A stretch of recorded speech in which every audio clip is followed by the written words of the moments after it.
Assalamualaikum warahmatullahi wabarakatuh. Bismillahirrahmanirrahim. Makanya masyhur dalam cerita-cerita tarikh sirah nabawiyah. Nabi diberi hadiah, beberapa hadiah. Di antaranya ada yang diterima, ada yang enggak. Termasuk yang dikembalikan itu dokter. Ada seorang raja memberi hadiah Nabi dokter Tobit. Itu sama Nabi dikembalikan. Karena dokter ini sudah lama kumpul Nabi itu enggak pernah sakit. Akhirnya dokter ini putus asa, ini enggak perlu diobatin. Ketika ditanya, kenapa ya Rasulullah engkau tidak pernah sakit? Karena kita ini kaum, kita ini komunitas masyarakat yang tidak akan makan kecuali lapar. Dan kalau sudah makan, berhenti sebelum kenyang.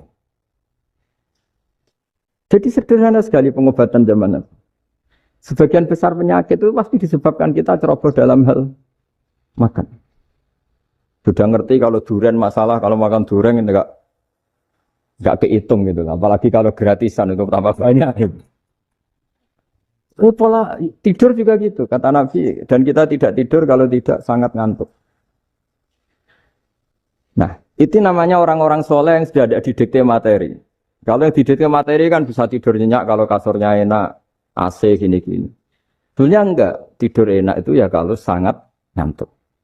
Mbok di gudang, mbok di bis, kalau sangat ngantuk ya semuanya ya enak. Sama, mbok lapar, mbok hanya tempe, tapi kalau sangat lapar itu ya enak. Nah ini ilmu yang mulai hilang, ilmu-ilmu yang mulai hilang. Nah ini pentingnya ngaji ya. Jadi akhirnya ulama-ulama Indonesia itu dipakai rujukan.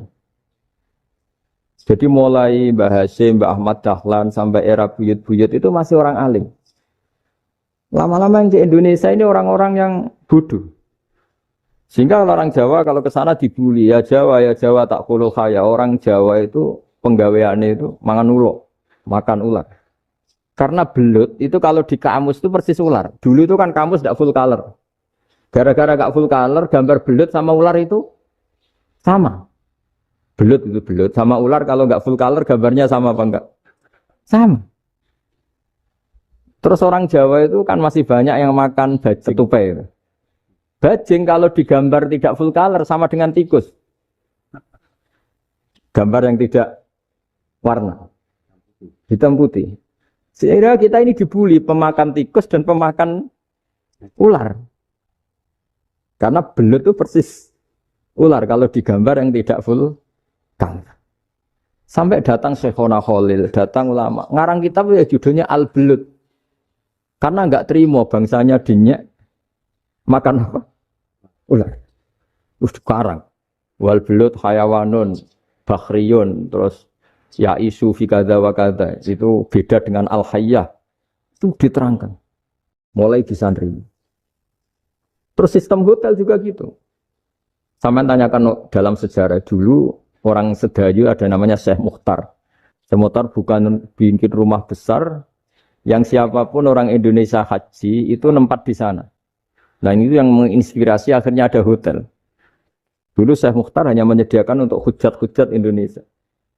Lama-lama jadi hotel. Cara ibadah juga gitu.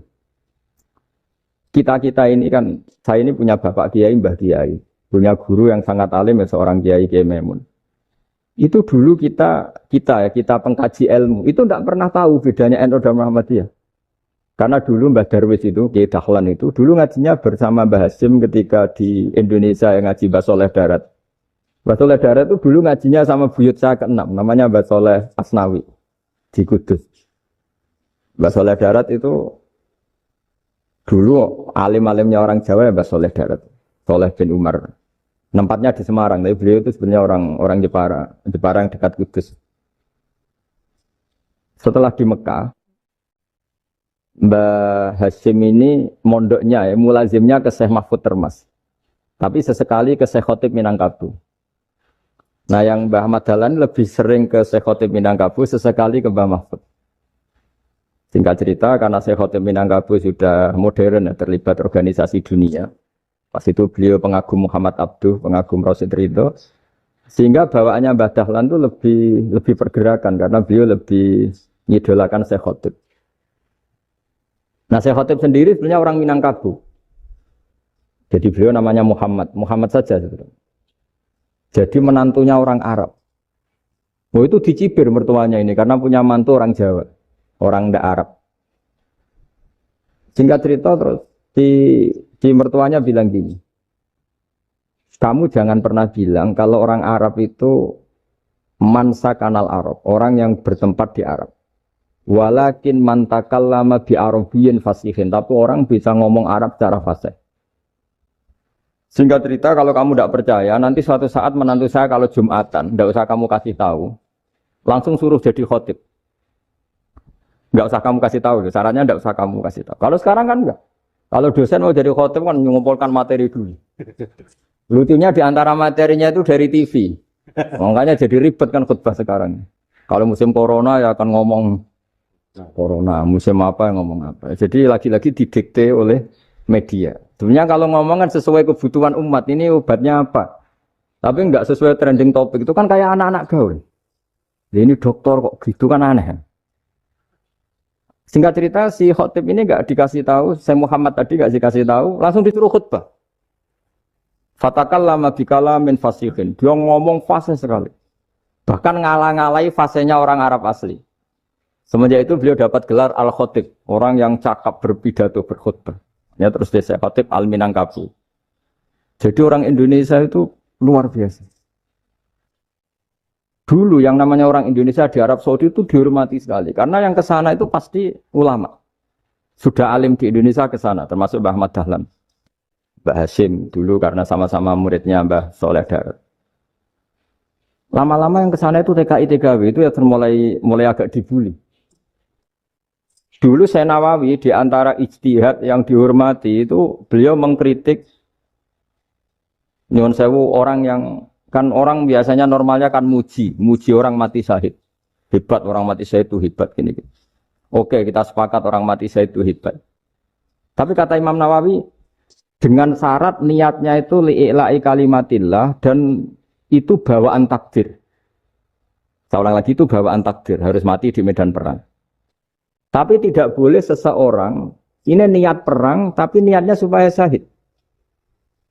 Karena kalau begitu berarti dia berniat supaya menjadi maktulal kafir, orang yang dibunuh orang kafir. Kedua, dengan dia mati berarti pasukan Islam berkurang.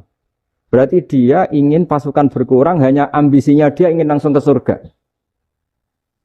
Misalnya pasukan orang Islam itu 10, orang kafir 10. Kalau kamu ingin syahid berarti mati 1 kan, tinggal 9 kan. Nah kalau yang seperti itu 10 kan mati semua. Gara-gara ingin syahid akhirnya perang rapati tenanan, benang mati, benang lebu. Kata Syekh Nawawi, ya enggak. Kalau kamu perang sama orang kafir ya niat menang.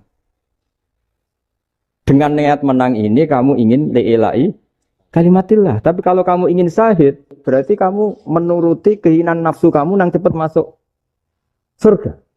Itu orang Arab kagumnya bukan main. Karena di mana-mana orang itu dinilai dari niatnya. Paham ini ya?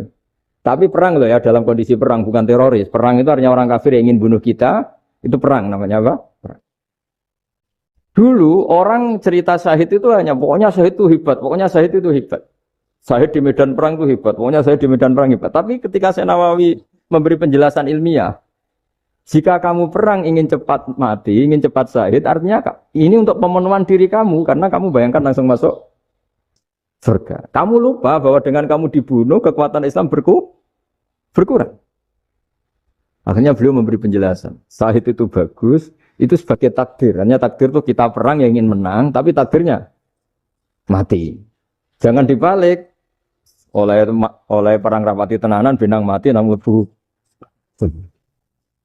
Itu yang pertama, terus ulama yang pertama memberi penjelasan itu Syekh Nawawi. Akhirnya melahirkan kekaguman yang luar biasa dengan tafsir Munirnya itu.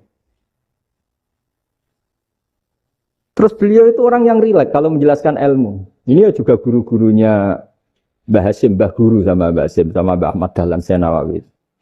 Jadi dulu yang alim di Arab itu ada Syekh Nawawi, ada Syekh Khotib Minangkabau, ada Syekh Bakir Jogja, ada Syekh Mahfud Termas. Itu orang Indonesia banyak sekali yang alim. Bahkan diantaranya yang dikagumi Al-Azhar itu juga orang Indonesia, nama Syekh Abdul Manan, itu mbahnya Syekh Mahfud Termas. Itu pertama ada duta besar Indonesia di Mesir, itu termasuk barokahnya Mbak Abdul Manan tadi itu juga orang Indonesia. Jadi pemahaman ulama Indonesia itu khas. Termasuk ketika memaknai apa? Syahid. Ketika memaknai apa? Syahid. Itu unik. Ketika Senawawi diuji dulu itu yang namanya ulama diuji dulu oleh 100 ulama. Jadi dulu ya ada kompetisi. Imam Bukhari diakui jadi ahli hadis itu diuji oleh mi'atu muhaddisin, 100 orang ahli hadis. Sanad dibolak-balik, matanya dibolak-balik. Tapi beliau tetap bisa mengembalikan proporsi sanad itu. Senawawi pernah diuji gini. Ayul afdol al ulama awis salatin. Keren mana ulama sama raja atau sama orang-orang kaya, sama penguasa? Ya keren ulama. Dibully sama orang. Tapi setahu saya banyak ulama yang antri di rumahnya raja. Tapi saya tidak tahu melihat raja antri di rumahnya ulama. Kan kebanyakan kan mungkin ustadz atau kiai yang antri ngajukan proposal kan. Kan enggak. Nah kalau raja kan enggak pati itu. Malah enggak usah antri. Kiainya sudah nyambut sebelum datang. Jawabannya lucu Senawawi itu. Dan yang tanya itu langsung diem.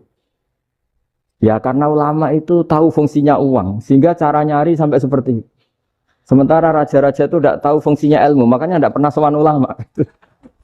Sehingga, jadi ya dianggap enteng saja.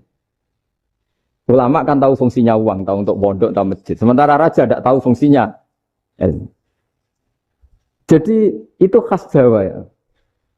Khas Jawa, khas Indonesia. Apa-apa yang menurut orang banyak dengan tanda kutip itu buruk atau baik, itu orang Jawa menafsirkan tuh gampang saja. Sehingga semenjak itu Jawa itu dipandang betul. Saya punya kitab namanya Qadhayal Haji wal Umrah. Itu terbitan Hayatul Ulya Arab Saudi, milik Wahabi. Itu diantara fatwa yang dipakai untuk solusi muskilatul haji, problem-problem haji kekinian.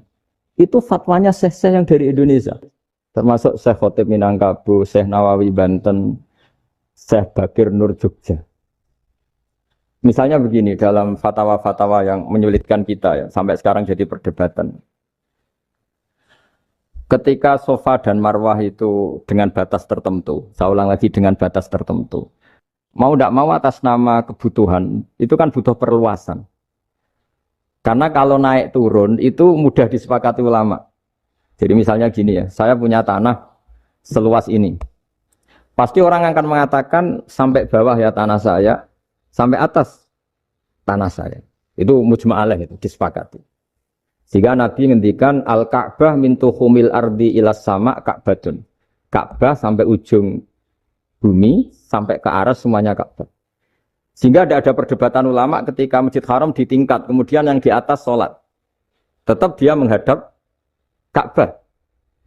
Tidak harus dulu melihat di bawah, enggak. Karena Ka'bah sampai langit. Sama, tanah Anda kamu tingkat sampai 10, enggak ada tetangga protes. Karena bawah sampai atas tanah Anda. Tapi kalau diperluas, tanah Anda kamu luaskan setengah meter saja atau 3 cm saja, iso geger mbek tonggo. Karena di mana-mana batas itu ya tadi. Kalau atas bawah miliknya, kalau samping enggak. Pertanyaannya, perluasan Mina itu ke samping. Perluasannya Matof yang Mas'ah itu juga ke samping. Geger kan ulama dunia. Bagaimana hukumnya Mina Jadid? Mina yang diperbarui atau Mina yang diperluas. Itu diantara rujukan baik yang membolehkan maupun yang menentang. Itu ya syekh-syekh Indonesia. Itu orisinal tuh. Saya punya kitab orisinal terbitan Hayatul Ulya. Kira-kira ya kemenaknya Arab Saudi kalau di Indonesia itu. Itu yang dirujuk Dawei Syekh Nawawi, Dawei Syekh Khotib Minangkabau. Karena apa? Ada logika khas Jawa. Misalnya begini. Meskipun saya tidak perlu fatwa Mina Jadid sah apa enggak, memang jadi perkhilafan ulama. Misalnya kampung ini dinamai Mina. Pertanyaannya gini, tanah yang di samping ini bisa milik Anda apa enggak? Ya bisa Gus kalau dibeli atau dihibahkan. Berarti tanah di samping Anda menjadi milik Anda karena ada proses pengambil alian lewat beli maupun hibah. Nah masalahnya ini negara itu berhak menganeksasi atau memasukkan ini sebagai Mina. Itu ulama Jawa kalau ditanya, alasannya apa? Fa innal muttasila bisya hukmu dzalika syai'. Karena yang gantet, yang mutasil itu bisa dihukumi seperti sesuatu itu. Jadi kalau ini mina, ya yang gantet mina ini ya bisa dikatakan mina. Beda dengan membuat mina, malang mina, wah itu tidak bisa, tidak mutasil kan. Itu enteng sekali ulama Jawa. Satu ya tentu karena kebutuhan, tapi asal masih al-muttasilu bihi, yang masih tanah, yang masih mutasil. Nah ketika perluasan mas'ah antara sofa dan marwah kan misalnya ini batas luasnya sofa, ini batas luasnya marwah. Lalu atas nama kebutuhan, sofa marwah itu sampai sini. Sampai agak meluas ke sini. Itu geger Arab Saudi. Wah ini gimana. Padahal tawaf itu harus antara gunung sofa dan gunung marwah. Sa'i itu ya. Tapi kalau istilah Quran memang tawaf sama-sama. Makanya apa? Inna sofa al-marwata min sa'airillah faman hajjal baita wi'tamara fala junaha alaihi ayat tawafati. Nah, jadi kalau istilah sa'i di Quran itu masih tawaf. Karena harus ada, kalau bisa lah, bukan harus. Kalau bisa memang harus ada unsur muternya. Kita kalau sa'i kan dari sini sofa sampai sini marwah. Terus kan agak muter ke sini. Nah, kan agak membentuk lingkar. Nah, makanya Quran tetap mengistilahkan apa? Tawaf. Jadi bukan sini ke sini terus sini ke sini kan enggak, tapi sini sampai sini terus muter kan? Terus sini. Jadi antara setar dan selama ini prakteknya kan gitu ya. Sofa ngambil sini, terus ke sini, terus agak muter. Nah, karena ada unsur agak muter ini terus orang menyebut apa? Tawaf. Tapi itu bukan syarat sah, ini cerita ideal. Saya ulang lagi ya. Gunung Sofa itu puncaknya atau pucuknya kalau dalam bahasa Jawa itu ya hanya segini, ini sampai sini. Nah, kelompok Islam yang fikih keras nggak boleh diperluas karena Allah memilih tempat ini itu spesial, jadi nggak boleh ke yang lain. Tapi ketika kebutuhan mendesak, mau tidak mau harus diperluas. Itu jawabnya Kiai Jawa lucu. Gunung sing ketok iku sing dhuwure tok. Sikilane luwih hombo. Berarti karena kita kan gunung kan bentuknya gini. Nah, sofa yang kecil itu yang atasnya, tapi sikilannya sini kakinya lebih luas. Jadi boleh perluasan asal tidak melebihi kakinya. Ya dihitung ya lebih luas. Jadi Kiai Jawa itu kayak wong delok gunung Penanggungan, kayak gunung Arjuna. Di mana-mana puncak gunung itu lebih kecil timbang kakinya. Artinya diperluas ini bukan berarti tidak di sofa dan tidak di itu khas Kiai Jawa. Jadi jangan kira orang Jawa itu udah hebat-hebat sekali. Termasuk perkembangan hotel di Arab Saudi. Itu dulu sebelum ada hotel. Buyut saya kelima atau keenam dulu haji namanya Badur Rahman. Itu kalau mau ingin apa ya? Menghindari terik matahari itu masuk gua. Itu masuk gua itu hanya separuh badan, kakinya di luar. Jadi jangan bayangkan kalau gua di Indonesia kayak gua Akbar di Tuban orang bisa masuk jalan-jalan, enggak. Gua di Arab itu kayak cepitan batu tidak sampai masuk. Sehingga kepalanya dimasukkan, kakinya masih kena matahari. Saking panasnya Arab Saudi. Sehingga dalam bayangan hijrah ketika Nabi bersembunyi di gua apa? Sur. Itu kata Abu Bakar, kalau orang kafir melihat kakinya, pasti melihat kita, karena nggak bisa masuk penuh. Jadi orang itu mau dempes tok. Sehingga ya kira-kira luasnya gua paling segini. Makanya guyonannya kiai-kiai itu, untung nggak kayak gua Indonesia. Kalau kayak gua Indonesia, laba-labanya capek, karena luas kan. Jadi jangan bayangkan gua Arab tuh kayak gua Indonesia. Makanya bayangannya, andai kan orang itu melihat ke bawah, pasti melihat kita, karena orangnya nggak bisa masuk penuh. Nggak bisa masuk 100%. Ya kayak cepitan batu lah mirip. Itu kan mirip Gunung Uhud. Gunung Uhud kata Rasulullah nanti kalau kamu perang itu di atas, menang atau kalah di atas. Musuh biar di bawah. Dengan di atas kamu bisa mana? Jangan bayangkan kayak Gunung Merapi, kayak Gunung Penanggungan. Lah kalau Gunung Penanggungan mana ke bawah yang layang kan? Jadi gunung di Arab itu kayak bukit. Ya sampean pernah kan ke Uhud itu ya sama ini aja tinggi ini kan. Nah ini yang ada, mulai ada mis. Makanya nerjemah itu susah di Indonesia. Karena jabal itu udah harus tinggi. Kalau tinggi nggak bisa mana dari atas ke bawah kan nggak ngefek kan. Sama kalau ke Uhud gunungnya kan pendek sekali sehingga yang mana dari atas ke bawah ya kalau kena musuh ya celaka karena memang dekat. Nah kalau gunung Indonesia mana dari atas ke bawah yang keleyang nggak ngefek. Nah itu susahnya nerjemah bahasa Arab ke kita. Jadi apa ya? Transkrip itu nggak gampang karena ada pengertian yang beda. Kita kalau bilang gunung itu tinggi sekali. Sampai banyak mahasiswa tersesat ya saking tingginya. Kalau orang naik Uhud nggak akan tersesat. Wong ketok dari bawah itu. Nggak mau saya mau cerita.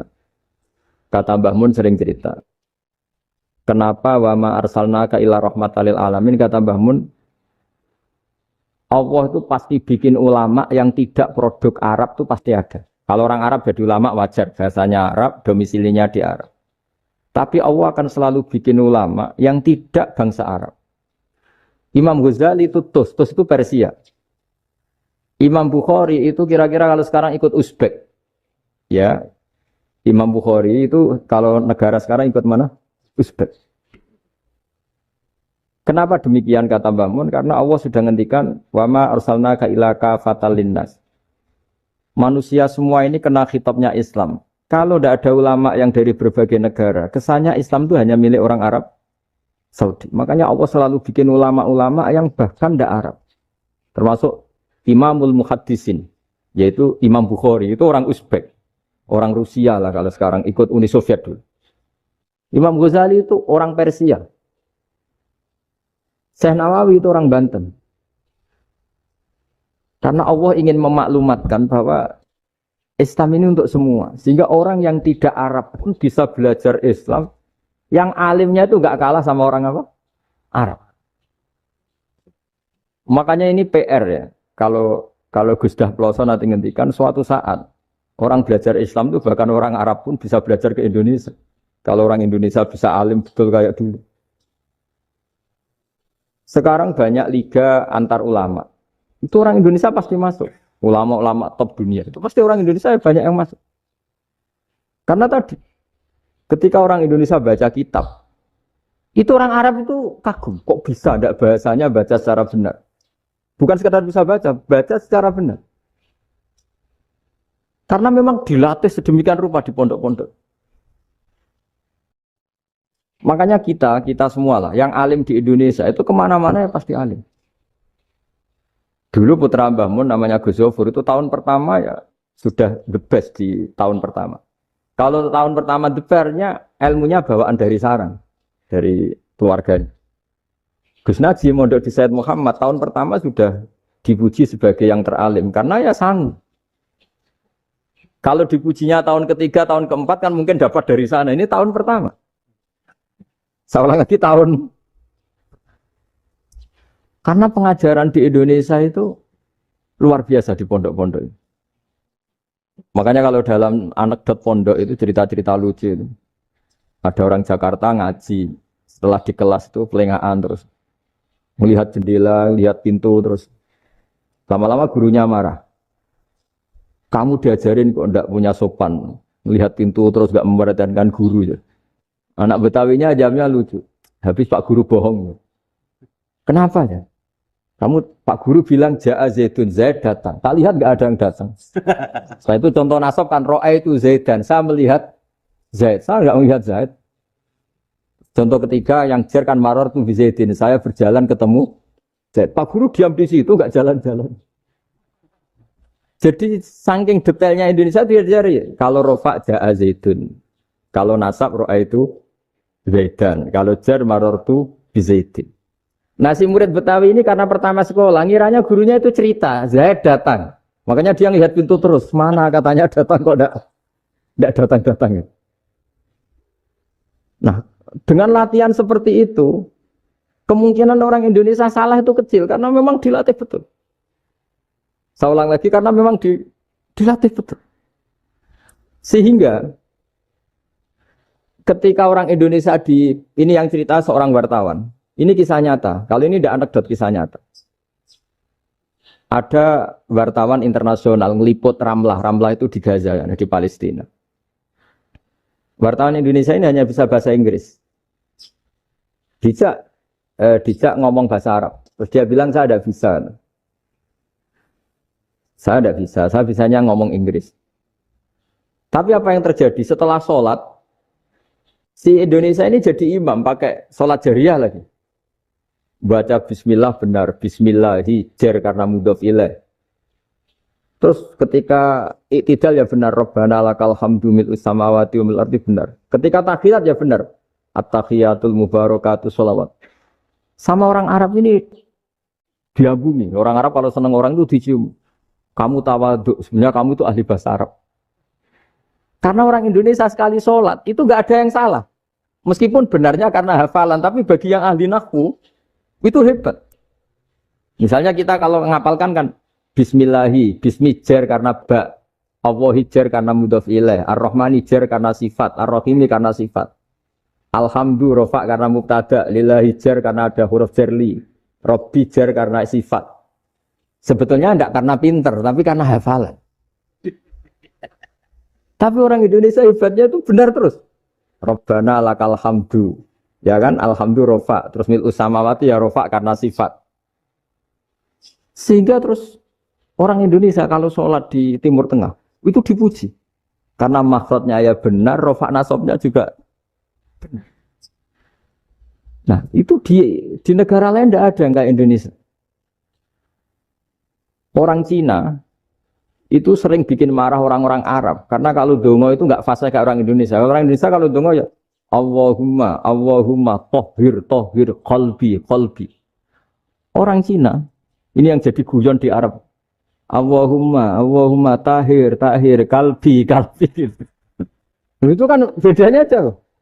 Itu orang Arab pertama membiarin. Lama-lama kalbun entak gitu. Maksudnya asu-asumu gitu. Karena dia bilangnya qaf itu kaf. Jadi kalau Allahumma do Allah tohir. Kalau aturi nyucekno panjenengan kalbi ing asu ingsun kan. Tapi kalau qalbi itu ati ingsun. Tapi kalau kalbi anjing ingsun. Bedanya qaf sama kaf. Karena orang-orangnya kalbun entak. Asu-asumu. Maksudnya kan. Tapi padahal orang Cina itu paling dilihat tagnya ya pakai qaf. Orang Indonesia enggak, mulai kecil dilatih, sak fase-fase. Sampai ya sulit betul latihan Fatihah itu. Kalau di Kudus malah sampai 3 bulan Fatihah itu. Sampai at-tahiyyatu, kurang bersih. At-tahiyyatu sampai gitu. Sampai ada cerita itu orang dipanggil maftuhin itu enggak melengak, harus maftuhin. Baru melengak. Tapi barokahnya itu, orang Indonesia kalau dongo memang benar-benar Allahumma tohir qalbi. Ya Allah sucikan hati kami, bukan tahir kalbi. Karena sekali jadi kaf itu maknanya anjing saya. Ya Allah sucikan anjing. Jadi ini orang Indonesia. Jadi kata Mbah Mun, dawe Mbah Mun, illaka fatal linnas, bahwa agama ini milik semuanya. Itu diantara bukti Allah menghendaki atau mendesain Islam seperti ini, orang yang belajar di Indonesia itu pengetahuannya Islam, pengetahuannya tentang Islam itu tidak kalah sama yang belajar di Al-Azhar, sama yang belajar di Arab Saudi. Makanya ini PR-nya UMM, PR-nya IAIN, PR-nya UIN. Bisa enggak sealim mereka dalam bahasa Arab? Nah, bahasa Arabnya man anta, ana zaidun. Jangan sampai, karena kita di sana ini kadang dibully. Orang Arab tuh kalau bully kita, sampai tak kasih cerita. Itu ngawurnya Masya Allah. Kata dia, ada anak orang Indonesia haji. Si anaknya orang Indonesia dijotos sama anaknya orang Arab. Dijotos, dipukul. Singkat cerita terus si orang Indonesia nggak terima, anaknya yang orang Arab dipukul. Yang balas bapaknya. Orang Arab tanya, 5 ada dorobta ibni, kenapa kamu mukul anak saya?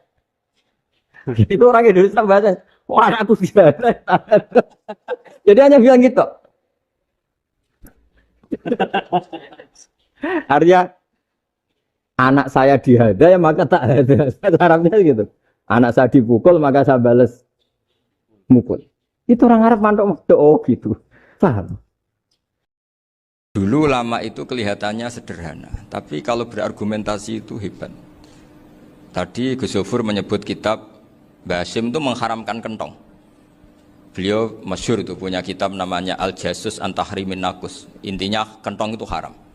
Secara dalil ini meyakinkan sekali karena ketika Rasulullah rembukan sama sahabat, kita dengan apa memaklumatkan orang kalau waktu sholat masuk? Ada sahabat yang usul pakai kentong. Dzaka lin Nasara, itu Nasrani.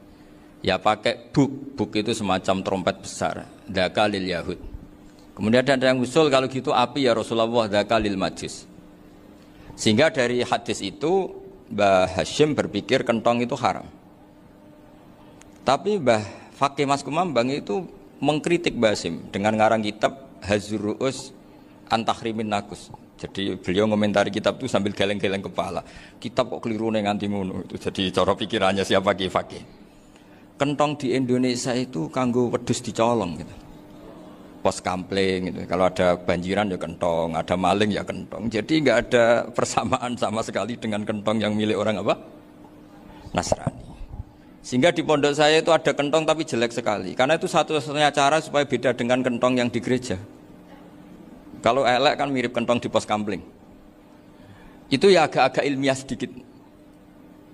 Dulu ceritanya Gus Zofur itu saya teruskan. Itu singkat cerita, itu kalau yang di kejadian di Termas itu Mbah Dimyati sudah nyuruh semua kentong disembunyikan karena mau ada Mbah Hasyim. Cerita itu mukarrar di Kiai Fakih sama di Kiai Dimyati Termas. Setelah kentong dikumpulkan semua, Mbah Hasyim datang, senang, ngiranya Syekh Dimyati ini sependapat dengan beliau, yaitu sama-sama enggak ada kentong. Tapi setelah itu ada santri yang matur, Mbah Dim pun beres kentong pun kula delikno sedanten. Itu di depan Mbah Hasyim. Jadi GR-nya Mbah Hasyim bahwa Mbah Dim itu sependapat akhirnya hilang. Ternyata ini akal-akalan toh gitu. Karena santrinya matur, Mbah Dim pun beres sedanten kentong beduk sudah disingkirkan. Itu di depan Mbah Hasyim. Saking lugunya santri, nah saking ikhlasnya agak ngerti mahalus syahid ini adalah Mbah Hasyim. Saya mau meneruskan cerita Gus Zofur. Dulu Mbah Mun ngaji di Lirboyo, tapi Kiai Makhrus ngaji sama Kiai Khalil Harun. Kiai Khalil Harun itu adik juga sekaligus muridnya Mbah Umar Harun. Mbah Umar Harun itu generasi kedua setelah Mbah Ghazali. Beliau menantunya Mbah Ghazali, tapi ya sudah ponaan. Sehingga tradisi ini penting karena saya berkali-kali bilang di mana-mana. Status orang tua dan mbah itu adalah terserah anak cucunya. Bukan terserah mbahnya, tapi terserah anak cucunya. Saya tidak akan bosan mengingatkan ini. Saya pernah di makamnya Nabi Yakub, itu ya dikemuli bendera Israel. Di makamnya Nabi Dawud. Nabi Ibrahim juga dekat sinagog. Sehingga Quran membela Nabi Ibrahim disebut maka anak Ibrahimu Yahudiyya wala Nasraniyya. Karena ketika beliau berposisi di Israel, kemudian penguasanya adalah Yahudi, bisa saja makam ini ditulisi dan distatuskan ala Yahudi. Ya seperti Nabi Yakub. Nabi Yakub itu nabi yang kita yakin tentu berkeyakinan beliau orang baik, orang muslim, orang mukmin, tapi karena di desain mereka ya dikemuli bendera Israel dan disebut Abul Yahud. Karena kita tahu nama lain dari anaknya Nabi Yakub adalah Yahuda bin Yakub bin Ishak bin Ibrahim. Sehingga perasaannya orang Yahudi menjadi Yahudi itu yang ngikuti mbah-mbahnya. Nah khawatir saya ketika buyut-buyut kita kaya. Buyut saya itu orang kaya dulu, namanya Badur Rahman. Itu kaya sekali, tanahnya banyak. Dulu cerita Mbah Hasyim ya kaya sekali. Mbah Maksum juga kaya. Mbah Abdul Aziz juga kaya. Karena dulu itu inginnya kiai itu yo ketok sugih lah, gak ngel-ngelo santri. Tapi nanti kalau cucu-cucunya sudah tidak alim, itu tidak dianggap punya tanah itu karena untuk fasilitas santri. Aku tak kedonyan, mbah-mbahku ya kedonyan. Buktinya tanah yombo. Karena dia akan menafsiri sesuai cara berpikir. Makanya sanad keilmuan yang diceritakan Gus Zofur itu harus diulang-ulang. Kalau nggak diulang-ulang, maka kita akan berpikir sendiri untuk menafsirkan masyayikhon al-kiram atau ajdadan al-kiram. Nah, ini yang bahaya, yang sering Quran mengingatkan. Jadi ada status yang disematkan oleh anak cucu kayak orang Yahuda tadi, Yahuda bin Yakub bin Ishak bin Ibrahim, itu menstatuskan mbah-mbahnya yang bernama Ibrahim itu Yahudi. Sampai Quran sendiri yang bela makana Ibrahimu Yahudiyah wala Nasraniyah. Karena secara geografis sekarang Ibrahim di Israel dan otoritas itu juga milik mereka, sehingga mereka bisa masang-masang atribut yang menunjukkan kalau itu Yahudi. Beberapa al-alim al-alamah yang minna itu sudah wafat dan kadang-kadang dzurriyyahnya itu tidak kita. Kalau sekarang orang bahasakan kubu sebelah. Akhirnya ya nggak boleh dikholi, nggak boleh diziarah. Terus seakan-akan yaktaduna bi ra'yi, seakan-akan mereka berpendapat dengan pendapat syekh ini, padahal enggak. Nah sehingga tradisi ketersambungan sanad tadi, baik secara genetik atau secara asbab, itu harus terjaga. Saya beberapa kali banyaklah sering diceritain Mbah Mun. Dulu Mbah Munawir ini cerita ya, Mbah Munawir itu hak saking senenge kitab, ben santri ini so ngaji kitab. Itu kalau ada alumni Lirboyo, alim disuruh baca muin di sini itu Mbah Munawir ikut. Saking ingin tasjiknya, ingin ngajari santri bahwa ngapal Quran udah hafal tok, tapi yo paham. Dan penggalinya Mbah Munawir itu sampai klimaknya dulu Mbah Zaini itu nate nikah sama Nyai Komariah kalau nggak salah, binti Karim, binti Manap. Punya putra Gus Habib, Gus Toha yang diantara putrinya dinikahi Gus Rosin ini. Terus akhirnya kesampaian juga ketika Mbah Munawir punya mantu alim alama namanya Mbah Ali Maksum, angsal Nyai Hasyimah. Sampai pondok Kramcak ma'ruf bil ilmi, terutama ilmu sorof dulu karena Mbah Maksum itu komplain, fa'ala yafulu kok terus fa'alan ya, fa'ala yafulu ya uf'ul gitu kan, masuk fi'il kok jejer isim gitu. Jadi dulu kata Mbah Mun itu ada persaingan ilmu sorof, sorofnya Mbah Maksum Ali Kuaron sama Mbah Ali Maksum Jogja. Jadi wali antok yang satu Maksum Ali Kuaron, yang satu Ali Maksum. Ya itu dulu saingan ngarang sorop. Nah ini yang menang siapa? Ya terserah duriannya. Kalau duriannya keren ya menang karena terserah yang kampanye. Saya bayangkan adekan Mbah Zubair tidak punya anak sealim Mbah Mun, mungkin kalau Mbah Zubair juga tidak sewow kalau punya putra Mbah Mun. Karena saya berkali-kali bilang kalau dalam syair Arab itu kama takarroma, kadang dilafatkan kama tasyarrofa bi Muhammadin adnanu. Orang berpikir Adnan itu siapa? Itu karena ada Nabi Muhammad SAW. Orang mencari-cari Mbah Mun itu mencari Mbah Zubair karena ada Mbah Mun. Orang mencari Mbah Dahlan karena ada Mbah Zubair. Wong kok alime ngono iku bapake sapa? Wong kok alime ngono iku putune sapa? Tapi kalau kita ini sudah ndak alim, ini orang sudah enggak tertarik nyari-nyari leluhurnya karena dianggap selesai. Jadi yang dengan tanda kutip yang menghabisi mbah-mbahnya itu ya mesti cucunya. Ini mau ngamuk, mau peringatan, tapi ini juga peringatan pada diri saya sendiri. Jadi sehingga dzurriyyah ini penting. Kenapa para nabi mesti donga dzurriyyatan thayyibah? Kenapa selalu berpikir tentang dzurriyyah? Wa ja'alaha kalimatam baqiyatan fi aqibi. Karena dzurriyyah ini yang nanti bisa menstatuskan leluhurnya. Seperti tadi cerita Mas Maftuh ini tak puji betul, saya hari ini tidak ingin gojlok supaya kewalian saya tidak tergerus oleh kedoliman. Saya pernah diceritain Gus Zofur, juga sering baca buku tentang Mbah Maksum. Dulu Mbah Maksum kalau wasiat kembali ya gitu, kamu harus NU dan harus mempertahankan NU, tapi tidak dengan cara membenci Muhammadiyah. Dulu Mbah Mun juga sering cerita, dulu Mbah Hasyim itu ngaji Syekh Mahfud. Nah Mbah Ahmad Dahlan dulu namanya Darwis sering ngaji sama Syekh Khotib Minangkabau. Zaman itu Syekh Khotib sudah modern, sudah ikut gerakan Abdu, gerakan Al-Manar. Sehingga bawaannya Mbah Ahmad Dahlan ini agak-agak agresif. Yang Mbah Hasyim karena hanya mulazim di Syekh Mahfud, hanya sesekali ngaji Syekh Khotib, beliau lebih seperti itu. Dan dua beliau ini sama-sama pernah ngaji Mbah Soleh Darat di Semarang, Mbah Hasyim sama Mbah Ahmad Dahlan yang dulu namanya Darwis. Jadi ini masih min minuskatin wahidah mimam bain wahid. Sehingga kita tidak kaget ketika Mbah Ali Maksum mengomentari Muhammadiyah itu masih ahli sunnah wal jamaah. Makanya nanti terakhir saya baca kitabnya Mbah Ali dan sering saya pelajari. Andai kan kita ini sepakat dengan ilmu, ya kita tahulah. Kalau Abu Hanifah itu tidak kunut, Imam Syafi'i kunut, berarti kunut itu mazhabnya Abu Hanifah, bukan mazhabnya Mbah Ahmad Dahlan.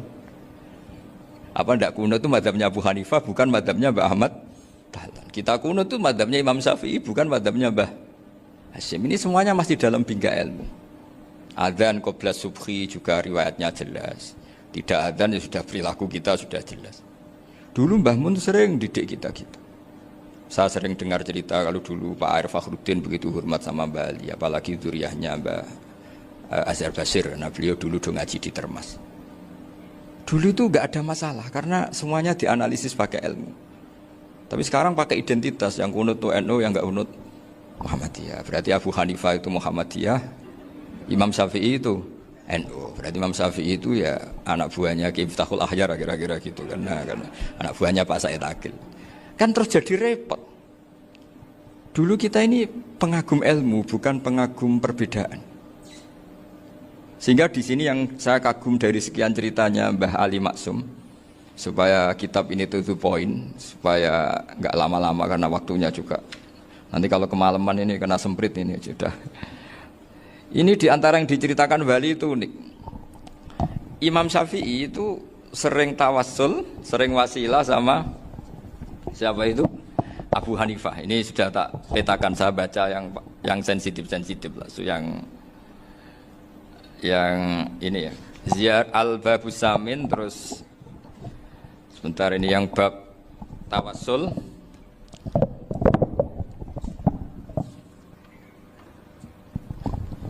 Ini halaman 90, mungkin santri-santri kerap ya bisa ngecek lagi di kitab Hujatul Ahli Sunnah. Ketika cerita tawassul, di antara yang diceritakan Bali Maksum adalah perilaku ya, bukan sekedar statement tapi apa? Perilaku. Perilakunya Imam Syafi'i atau ahwalnya kalau bahasa halusnya, yang selalu ke makamnya Abu Hanifah untuk tawassul. Padahal Imam Syafi'i itu orang yang secara ilmu sering kritik Abu Hanifah.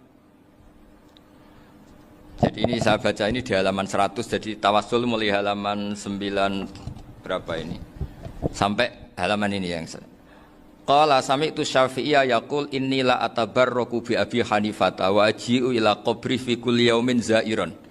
Fa idza uridat li hajatun shallaitu rak'atain, halaman 100, waji'tu wa sa'altu wa ta'ala al-hajat indahu fama tab'udu anni hatta tuqda. Kanal Imam Syafi'i ayyama huwa bi Baghdad yatawassalu bil Imam Abi Hanifah yaji'u ila dorihi fayusallimu alaihi wa yatawassalu ila Allah bihi fi qada'i hajati. Terus wa yatawassalu Imam Ahmad bi Imamin Syafi'i. Jadi di antara yang diceritakan Mbah Ali Maksum itu betapa Imam Syafi'i yang terkenal sering mengkritik Abu Hanifah dalam tatanan fikih karena beliau tidak percaya ada istihsan. Abu Hanifah berpendapat adanya istihsan, dan kita tahu lah ikhtilafu Syafi'i wa Abu Hanifah itu besar sekali. Tapi beliau itu tahu Abu Hanifah itu orang yang sangat soleh. Abu Hanifah itu kalau ketemu sama orang yang utang beliau itu yang lari bukan yang utang Abu Hanifah, karena takut orangnya itu izin. Jadi kalau ketemu yang utang di jalan itu yang sembunyi itu Abu Hanifah. Kenapa engkau sembunyi? Ada yang utang saya lewat, nanti orangnya malu. Jadi setingkat Robi'ah Adawiyah itu beliau di rumah ada maling itu sembunyi. Ditanya kenapa engkau sembunyi? Malu, gak ada yang dimaling. Malu sama malingnya karena serumah itu gak ada barang yang layak dicolong gitu. Itu Robi'ah dia sembunyi. Itu yang bisa niru itu Abu Hanifah. Jadi wali-wali besar ini ternyata saling menghormati dan saling tawassul. Nah saya berharap tawassul ini bukan sekedar perilaku sosial, tapi memang ada sanatnya. Sehingga terus diceritakan Bali di sini dulu istaqa Umar bil Abbas. Kata siapa tawassul harus dengan Rasulullah SAW? Dulu istaqa Umar bil Abbas. Sayyidina Umar itu tawassul istisqa dengan Sayyid Abbas. Padahal kita tahu Sayyid Abbas ini tidak nabi. Terus beliau cerita sampai Imam Syafi'i tawassul sama Abi Hanifah. Sehingga gak ada perdebatan itu kan Umar. Kalau Umar kan ada jaminan boleh diikuti karena beliau sahabat. Bali cerita tentang Imam Syafi'i yang tawassul dengan Abu Hanifah. Seargumentatif itu. Sehingga ada cerita dalam sebuah tafsir. Ya saya ulang lagi, ada cerita di sebuah tafsir. Kenapa Nabi Musa ditanya Allah, wa matilka biyaminika ya Musa? Ma'ana wa ta'ala a'lam. Tentu Allah sangat tahu yang dibawa Musa itu apa. Karena Allah tahu Nabi Musa itu grogi. Orang dipanggil Bali Maksum pasti grogi, santri dipanggil Mbah Mun pasti grogi. Kenangan saya setiap dipanggil Mbah Mun ya mesti tanya, yang ringan-ringan, wis sarapan ha. Arung sarapan ya sarapan. Pas sarapan ya kan tanduk mangan sing enak wong santri ora tau mangan enak. Ya enggak pernah ngomong yang penting, ngendikan yang penting. Nah, karena Nabi Musa ini grogi, ini sebagian tafsir. Itu ditanya yang ringan, "Sake iku nggawa apa?" Karena pertanyaannya ringan, Nabi Musa juga ringan. Ya Nabi Musa itu sampai lali iku pangeran sing ya'lamu sirra wa akhfa. Diterangno. Niki tongkat Gusti. Gunane kathah Gusti tongkat iki. Qala ya aso ya atawakkau 'alaiha wa ahusyu biha 'ala ghanami wal ya fiha ma'arifu ukhra. Oh, tongkat Gusti niki penting Gusti. Nggih nak. Nggih macam-macam lah Gusti. Atawakkau 'alaiha wa ahusyu biha 'ala ghanami kangge menghalokan. Masih terangno terakhir dan yang lain-lain Gusti. Wal ya fiha ma'arifu ukhra. Sehingga akhirnya rileks. Karena Nabi Musa terus ngerti. Ternyata ketemu pangeran itu gak seserem yang saya bayangkan gitu. Pertanyaannya ringan. Itu ada ilmunya. Tapi cerita ini yang versi tafsir ini tidak yang seperti di Manaqibul Ghazali. Di beberapa kitab tentang Manaqibul Ghazali diceritakan di alam roh Nabi Muhammad SAW itu yubahi bi ummati, saking yubahinya sampai ngendikan ulama ummati ka anbiya'i Bani Israel. Ulama umatku itu pinternya atau statusnya itu mirip-mirip lah. Kaf itu ya mirip-mirip lah, mirip-mirip kayak ulamanya nabinya Bani Israel. Akhirnya Nabi Musa itu tersinggung sekali, bagaimana mungkin ulama disamakan dengan apa? Nabi. Sehebat-hebatnya ulama itu kan tidak akan yabluhu darajatan nubuwah atau yartaqi ila darajatin nubuwah.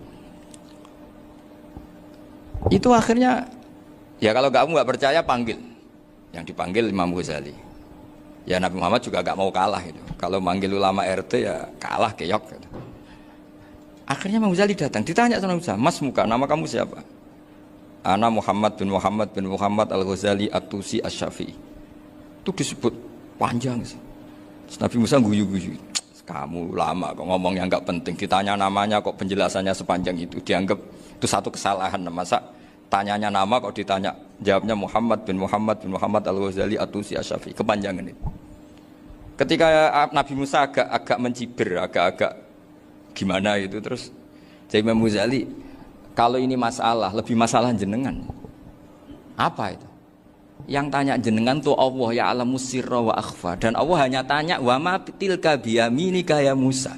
Harusnya jenengan jawab asoya titik, bukan kepanjangan. Atawakkau 'alaiha wa syubha itu kepanjangan. Allah tanya yang di bawah kamu itu apa? Yang di tangan kamu. Harusnya jawabnya hanya asoya. Tapi kenapa penjelasannya sepanjang itu? Sampai terakhir waliya fiha ma'aribu ukhra. Terus pinter tenan kayak gitu. Terus Nabi Musa terus bilang, ya pinter tenan aja gitu. Padahal kita tidak pernah GR seperti itu kan, kebetulan Imam Ghazali gitu. Kalau yang lain mungkin ya keok lah kira-kira gitu. Tapi ini cerita dalam khazanah keilmuan. Benar yang dikatakan Gus Zofur. Saya termasuk orang yang pernah mondok Lirboyo Pasanan. Jadi setelah saya disuruh nemani Gus Kamil, tahun berikutnya Gus jenengan disuruh. Pokoknya anakku mbok sak wulan lah kudu tahu mondok Lirboyo. Piye aku tahu ngaji Wakarim. Terus yang disuruh mbaturi Gus Kamil itu saya. Jadi saya pernah 1 bulan tuh di Lirboyo. Karena saya ini santri beling ya, kontraknya pokoknya penting ziarah Bakarim. Biasanya nggak pernah ngaji, ya. Pokoknya gerbar ngisa. Ziarah ya sudah.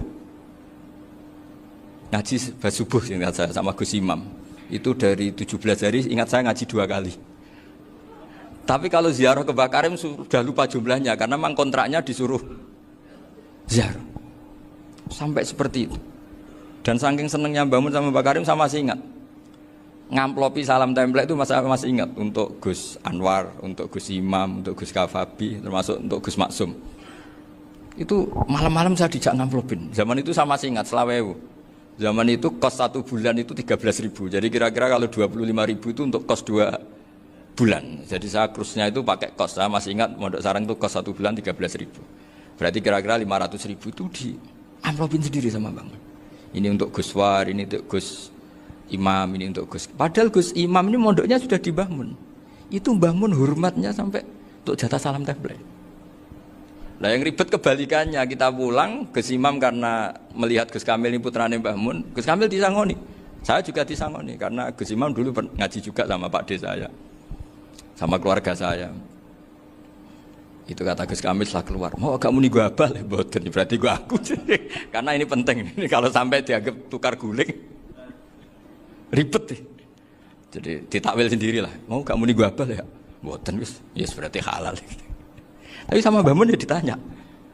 Ditanyanya bukan apa karena untuk meneruskan tradisi bahwa kalau kiai ketemu itu ya saling memberi hadiah, saling itu sudah faqaddimu baina adena juakum apa?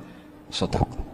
Sehingga ketika Kapya ini punya Bali Maksum alim alama, kemudian melahirkan murid-murid yang juga ipar kayak Mbak Warsun bisa ngarang apa Kamus Al Munawwir, Pak Bik juga punya karangan Kamus Al Muasir. Saya itu punya semua. Karena ini adalah buah dari bahwa kita ini tidak kalah sama produk-produk yang di sana. Bahwa produk di kita ini sudah cukup untuk mengantarkan orang menjadi alim alama. Dulu Mbak Zubair ke Mekah ya sudah alim alama. Gus Zufur ke Al-Azhar sudah alim. Semua teman-teman kita ke Mekah itu sudah alim semua. Padahal produk mondoknya ya tadi mau digojlok kiai ini, terus mangkel be keamanan biasanya itu. Biasanya musuh besar pondok itu keamanan. Jadi ya bukan berarti gojlok ibunya Gus Maftuh enggak. Biasanya keamanan itu musuhnya apa? Banyak. Itu tradisi keilmuan itu harus dijaga dengan hujjah dan dengan tadwin, dengan pembukuan. Saya punya sekian cerita ya, misalnya dulu kita mungkin iskal itu janggal. Kenapa sih orang Islam tukaran sama orang Islam itu? Sehingga di antara doa Nabi yang enggak dikabulkan Allah, enggak boleh dikabulkan sama Allah enggak boleh, bukan berarti enggak mustajab.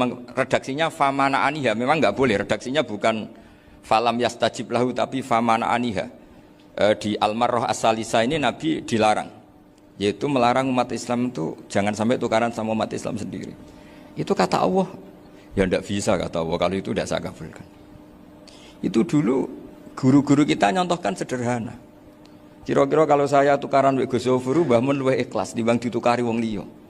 Nakno kakak ditabuk adik, wong tua luwih ikhlas dibanding ditabuk tonggo. Barokahnya membaca kita lebih mentoleransi. Kalau ada Mbah Hashim dikritik Mbah Fakih Mas Kumambang, kita ikhlas itu. Tidak dikritik guru PAUD, itu kan. Atau dikritik orang-orang nggak bisa ngaji. Artinya ternyata keliru kita bilang kiai kok tukaran. Justru bagus kiai tukaran. Dibanding kiai dikritik guru PAUD atau dikritik orang-orang yang nggak bisa baca kitab.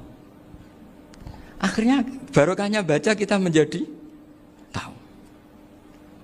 Dulu Mbah Mun sering cerita, ini masih cerita silsilah ya. Jadi Mbah Ali Maksum tadi kita tahu di antara guru besarnya Mbah Ali Maksum tentu Mbah Mahfud Termas. Beliau adalah adik dari Kiai Mahfud Termas. Mbah Dimyati ini adik Kiai Mahfud Termas.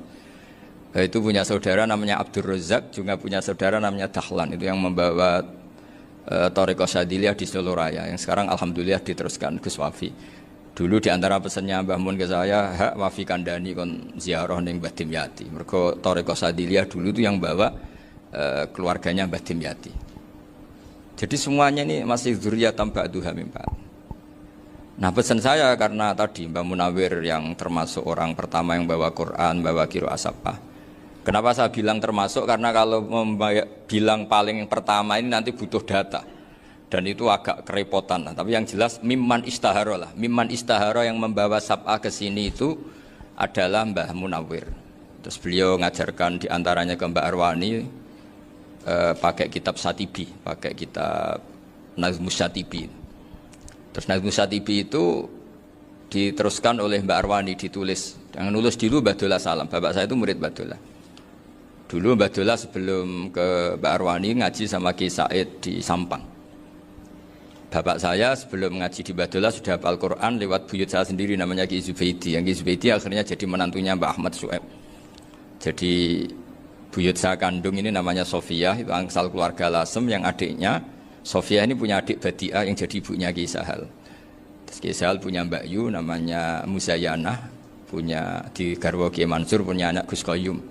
Jadi dulu ibu saya, ibunya Gus Sofur, ibunya Pak Maftu itu semuanya di Lasem.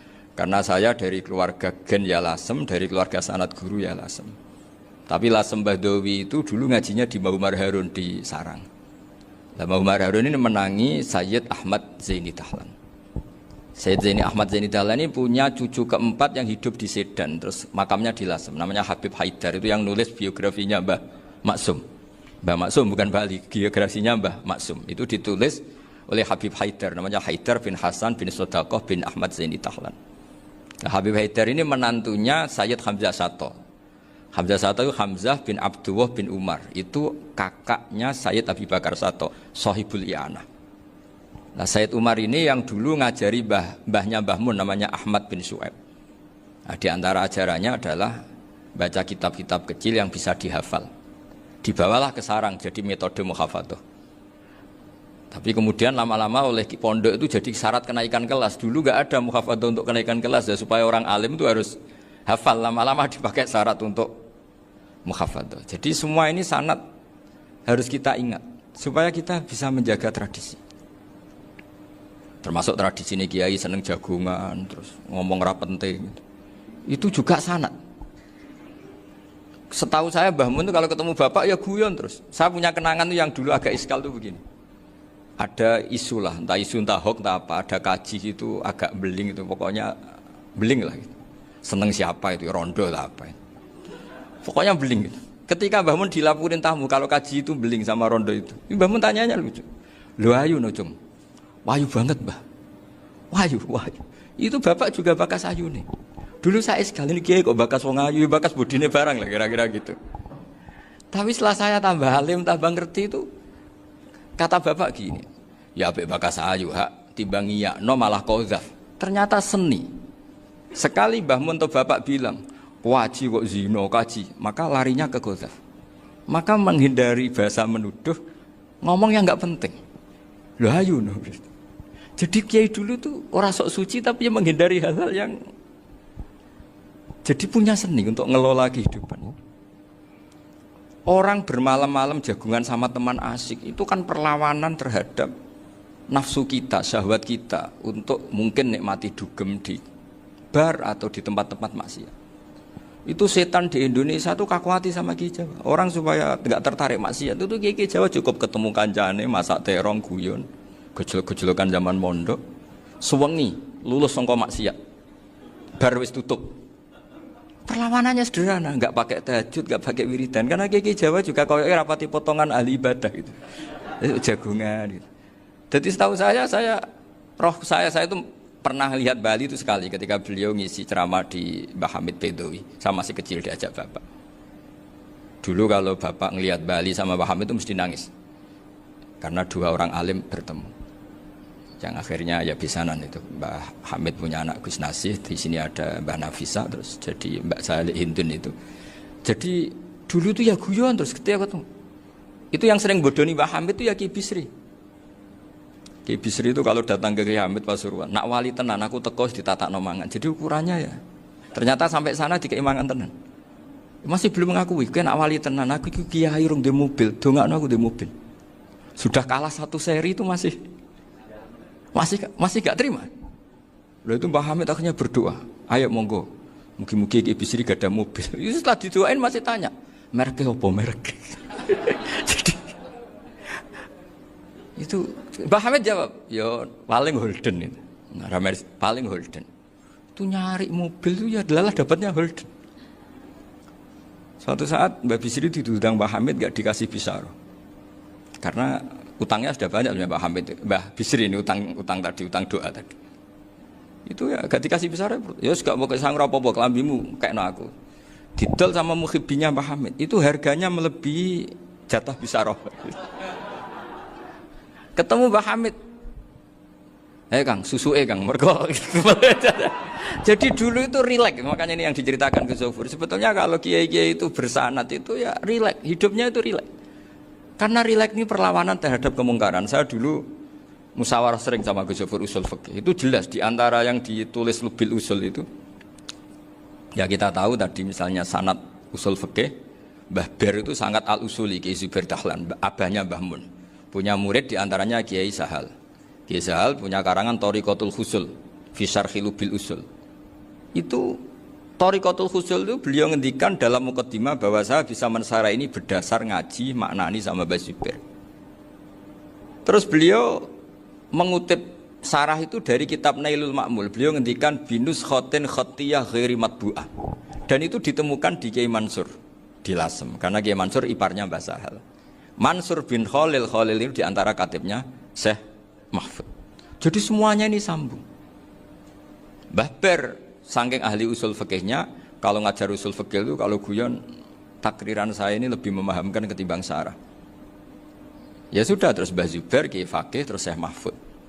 Di sini Syekh Mahfud termasuk orang yang dekat Mbah Munawir sampai putrane Mbah Mahfud namanya Gus Muhammad dibawa Mbah Munawir, kemudian mondok di Termas diantaranya, terus dinikah jadi menantunya kalau nggak salah Haji Taslim di Betengan, kemudian sekarang juriannya Mbah Mahfud di Betengan. Ini nggak boleh hilang secara seperti itu. Diantara di usul fikih diterangkan, ketika diantara 5 hukum itu ada yang bernama mubah.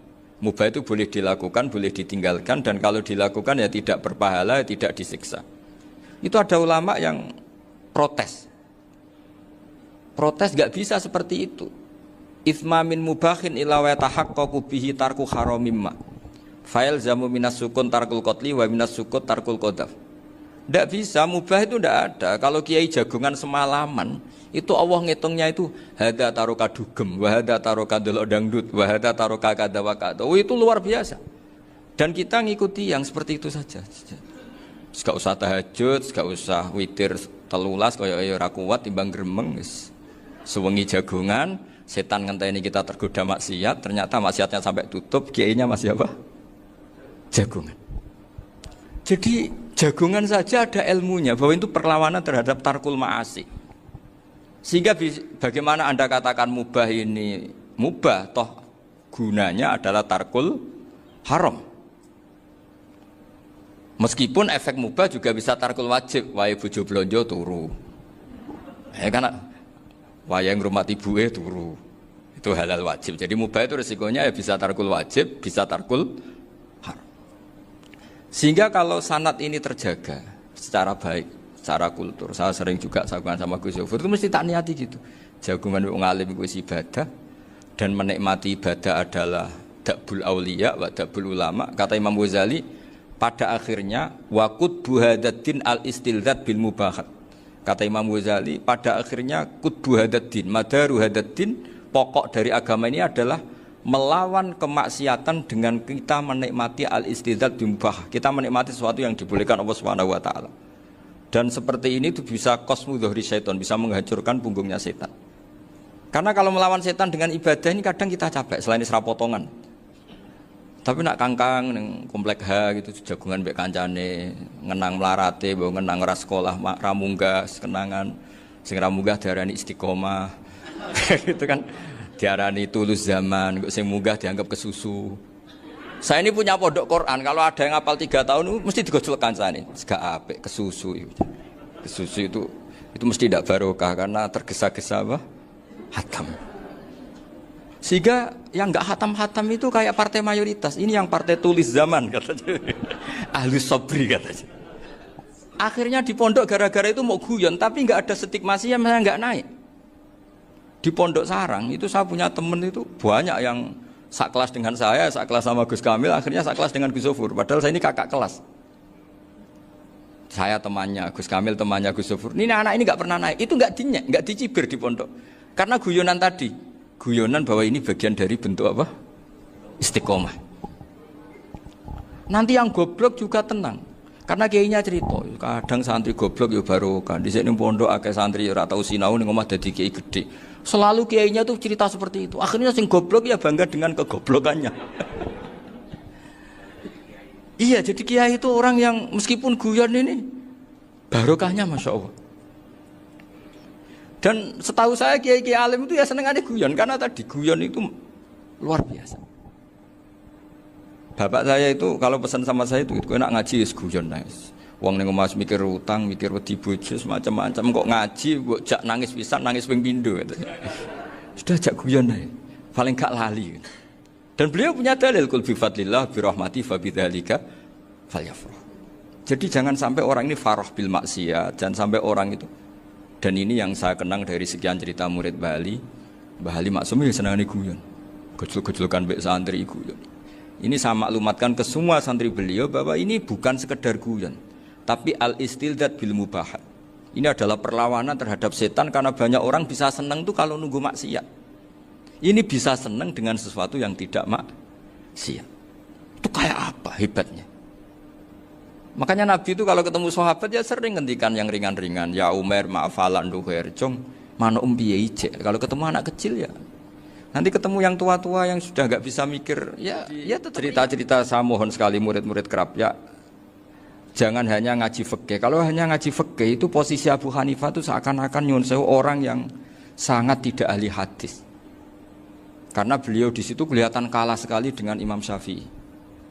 Apalagi di perdebatannya Muhammad bin Hasan Asy-Syaibani dengan Imam Syafi'i itu kelihatan sekali betapa Abu Hanifah itu orang yang nyuwun sewu ditinggalkan dalam ilmu hadis. Sampai beliau hanya dapat gelar min ulama ahli ra'yi, termasuk ulama yang kuat logikanya. Juga harus baca kitab-kitab seperti ini. Ternyata di balik Imam Syafi'i mukhalif pada beliau di bab-bab fikih, perilakunya sangat hormat. Sampai beliau tuh kalau tawassul ke kuburannya Abu Hanifah. Dan beliau ngendikan an-nasu fil fiqhi iyalun ala Abu Hanifah. Semua orang yang ahli fikih itu masih anak buahnya Abu Hanifah. Saya berkali-kali cerita, mazhab Syafi'i itu alatut tadhir hanya dua, yaitu alma wa turab. Abu Hanifah nambahi wanar. Alasannya Abu Hanifah orang mukmin yang dosanya banyak itu dibakar di neraka, dan alasannya Allah litadhirihim, untuk mensucikan mereka. Sehingga pikirannya Abu Hanifah an-nar itu min alatit tadhir. Apa yang terjadi ketika bata itu batu bata yang dibakar, di situ campur teletong, campur apa-apa, itu kalau sudah mazhab Abu Hanifah selesai, sudah suci, karena sudah ngelewatin pembakaran. Meskipun kita tidak akan kalau kehilangan air terus wudhu dengan api, bisa bunyak semua itu. Tapi apapun itu menjadi solusi. Sehingga saya punya kitab namanya Ikhtilafu Malik, Ikhtilafu Malik wa Abu Hanifah atau Ikhtilafu Syafi'i ma Abu Hanifah. Itu kelihatan sekali kalau Abu Hanifah itu nyuwun sewu posisinya kalah. Karena yang ngarang orang-orang Syafi'i. Tapi kalau melihat kitab-kitab kewalian, misalnya di kitab Mizan Kubro ini juga sering disebut kisah itu Mbak Ali Maksum tentang Imam Saroni. Berkali-kali beliau mengutip Mizan Kubro. Itu Abu Hanifah adalah orang yang sangat mukasyafah. Artinya ketika Nabi cerita air wudhu itu menjatuhkan dosa, tidak ada air wudhu yang jatuh ke kamu kecuali saat itu juga dosa kamu jatuh. Itu beliau datang ke Madharota Kufah. Kemudian beliau bilang sama si orang tua tadi, tub anizina. Orangnya terus bilang atubu minazina. Ada lagi pemuda datang dibilangin tub an ukuki walideka. Terus bilang tub tu an ukuki walidaya. Sampai yang terakhir ada tub an simai alatilahwi atau an samai alatilahwi. Terus tub tu an samai. Ketika orang itu ditanya, kenapa engkau begitu tahu dosanya apa? Saya tahu air wudhu ini menjatuhkan apa. Jadi kira-kira kalau zina mungkin ya batang babi lah. Kalau hanya sekedar melihat bak-bak mungkin ya curut atau tikus lah kira-kira gitu. Nak dulu dulu ya mungkin ya tikus cilik gitu. Nak dulu suwi ya tikus werok itu atau apalah. Pokoknya beliau itu tahu. Tapi anehnya Abu Hanifah apa? Setelah itu dia nangis minta mukasafahnya ditutup. Ya Allah, saya ini mukasafah kok malah menjadi tahu sawatil mukmin. Padahal aturan syariat jenengan man satara musliman satarahu, bahwa enggak baik melihat jeleknya orang mukmin. Minta ditutup. Makanya saya ini bangga ada mukasafah. Makom yang kita sampai sekarang itu makom setelah Abu Hanifah mukasafah. Jadi Abu Hanifah repot-repot mukasafah, minta makomnya ditutup tidak menjadi mukasafah. Dan alhamdulillah kita sudah tidak mukasafah sebelum minta ditutup. Jadi kita ini keren. Keren karena aturannya itu man satara musliman satara huwa, yang tidak tahu aibnya orang muslim maka Allah akan nutupi aibnya di akhirat. Dan kita alhamdulillah barokahnya tidak mukasafah, tidak ngerti aibnya orang mukmin. Jadi kita harus pakai patokan ilmu. Saya ulang lagi, kita harus pakai patokan. Makanya saya tahu betul ketika Kiai Hamid Pasuruan, beliau dulu ngaji Jamul Jame, ngaji Juman, Bali Maksum di sana sama Gus Habib, sama Gus Muhammad bin Mahfud. Termasuk mbah saya kandung dulu Kiai Sidik, mbah saya yang itu juga ngaji di Termas. Bapak saya dulu Kiai Nur Salim ngaji di Buyut Baiti. Dulu itu kawin juga sederhana, kak cerita Gus Sofur. Jadi bapak saya kandung itu Kiai Nur Salim itu ngaji di Mbah Baiti. Mbah Baiti itu adik kandungnya buyutnya saya dari ibu. Nah Mbah Baiti itu teman akrabnya mbah saya namanya Kiai Nur Sam, Mbah Nur Sam. Singkat cerita terus Nur Kiai Jorabi narat Arabekno itu. Setelah bapak saya ke Badullah mau ditawarin jadi mantu, kata bapak saya kula pun dipek mantu Mbah Baiti. Akhirnya dapat ibu saya itu. Karena ibu saya itu cucu Mbah Bedi, cucu lambung. Jadi mbahnya ibu saya itu mbakyunya Mbah Bedi.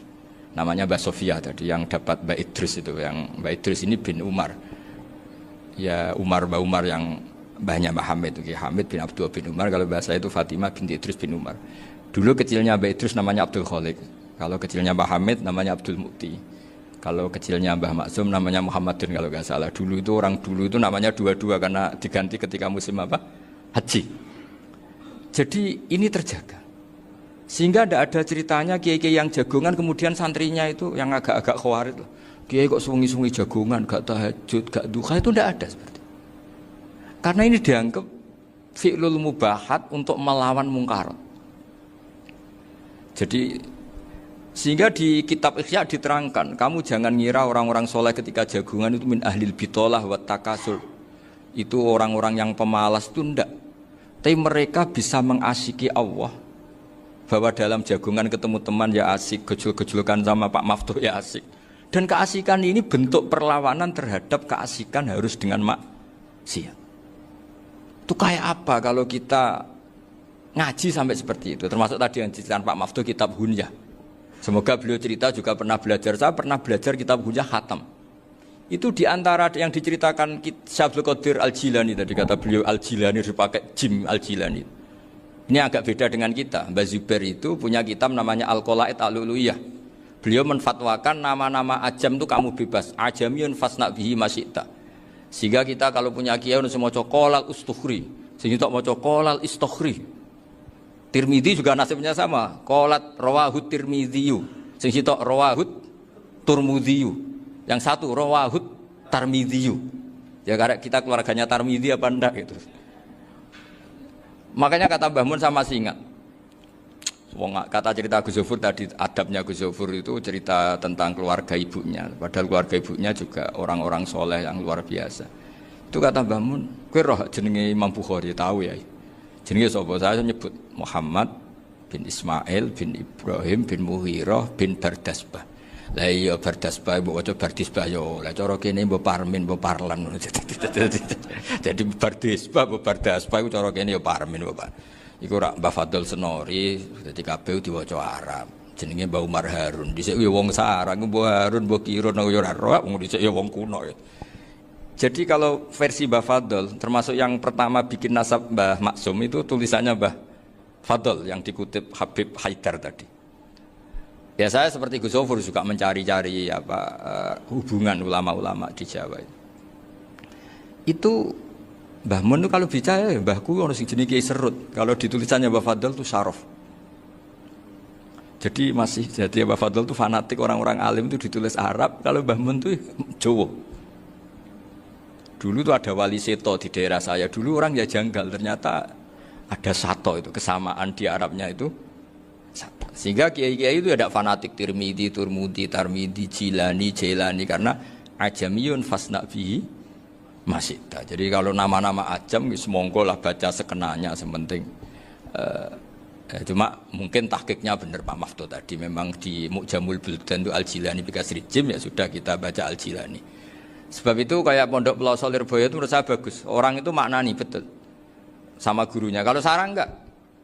Kalau Pondok Lirboyo, pondok yang tadi ternyata keluarga Mbah Munawir sini pernah bisanan yaitu Mbah Zaini pernah nikah sama Nyai Komariah ya kalau nggak salah, punya putra Gus Habib ya, Pak Toha dan sebagainya.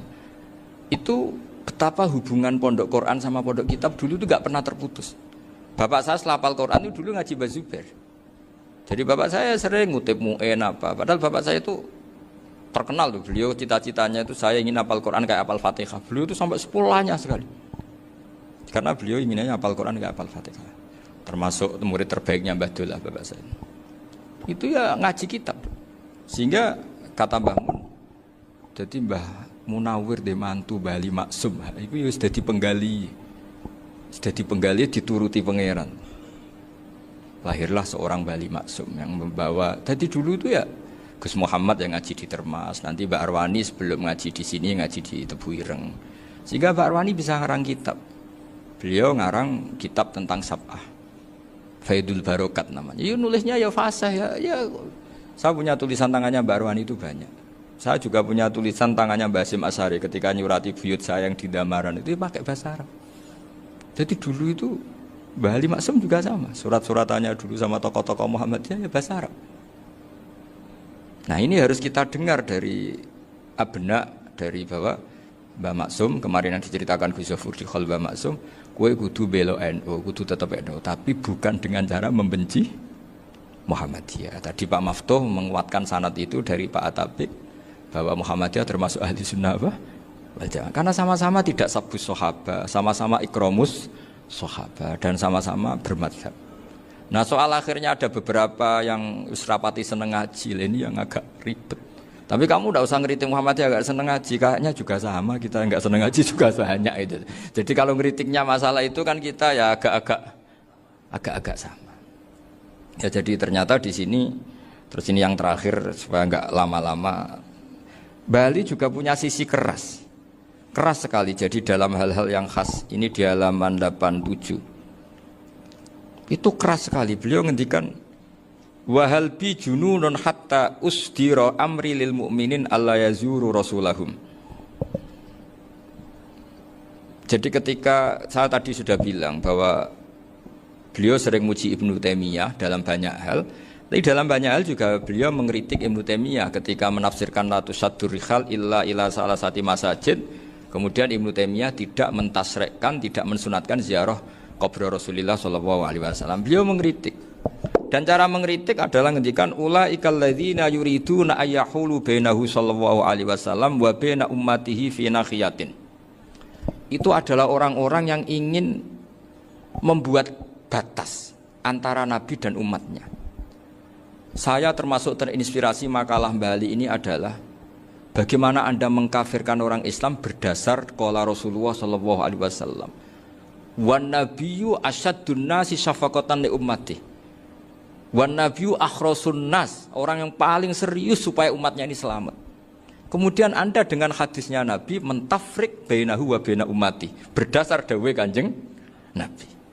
Cek mentalani. Makanya saya itu enggak pernah keras di bab ini. Misalnya nyuruh sewu ada santri sarang yang nakal. Itu saya tidak berani komentar karena saya tahu Mbah Mun itu sangat mencintai santrinya meskipun yang nakal. Saya melihat sendiri bukan jari ada santri yang cara pelaturan pondok itu diboyong karena nakal. Itu Mbah Mun ngendikan begini.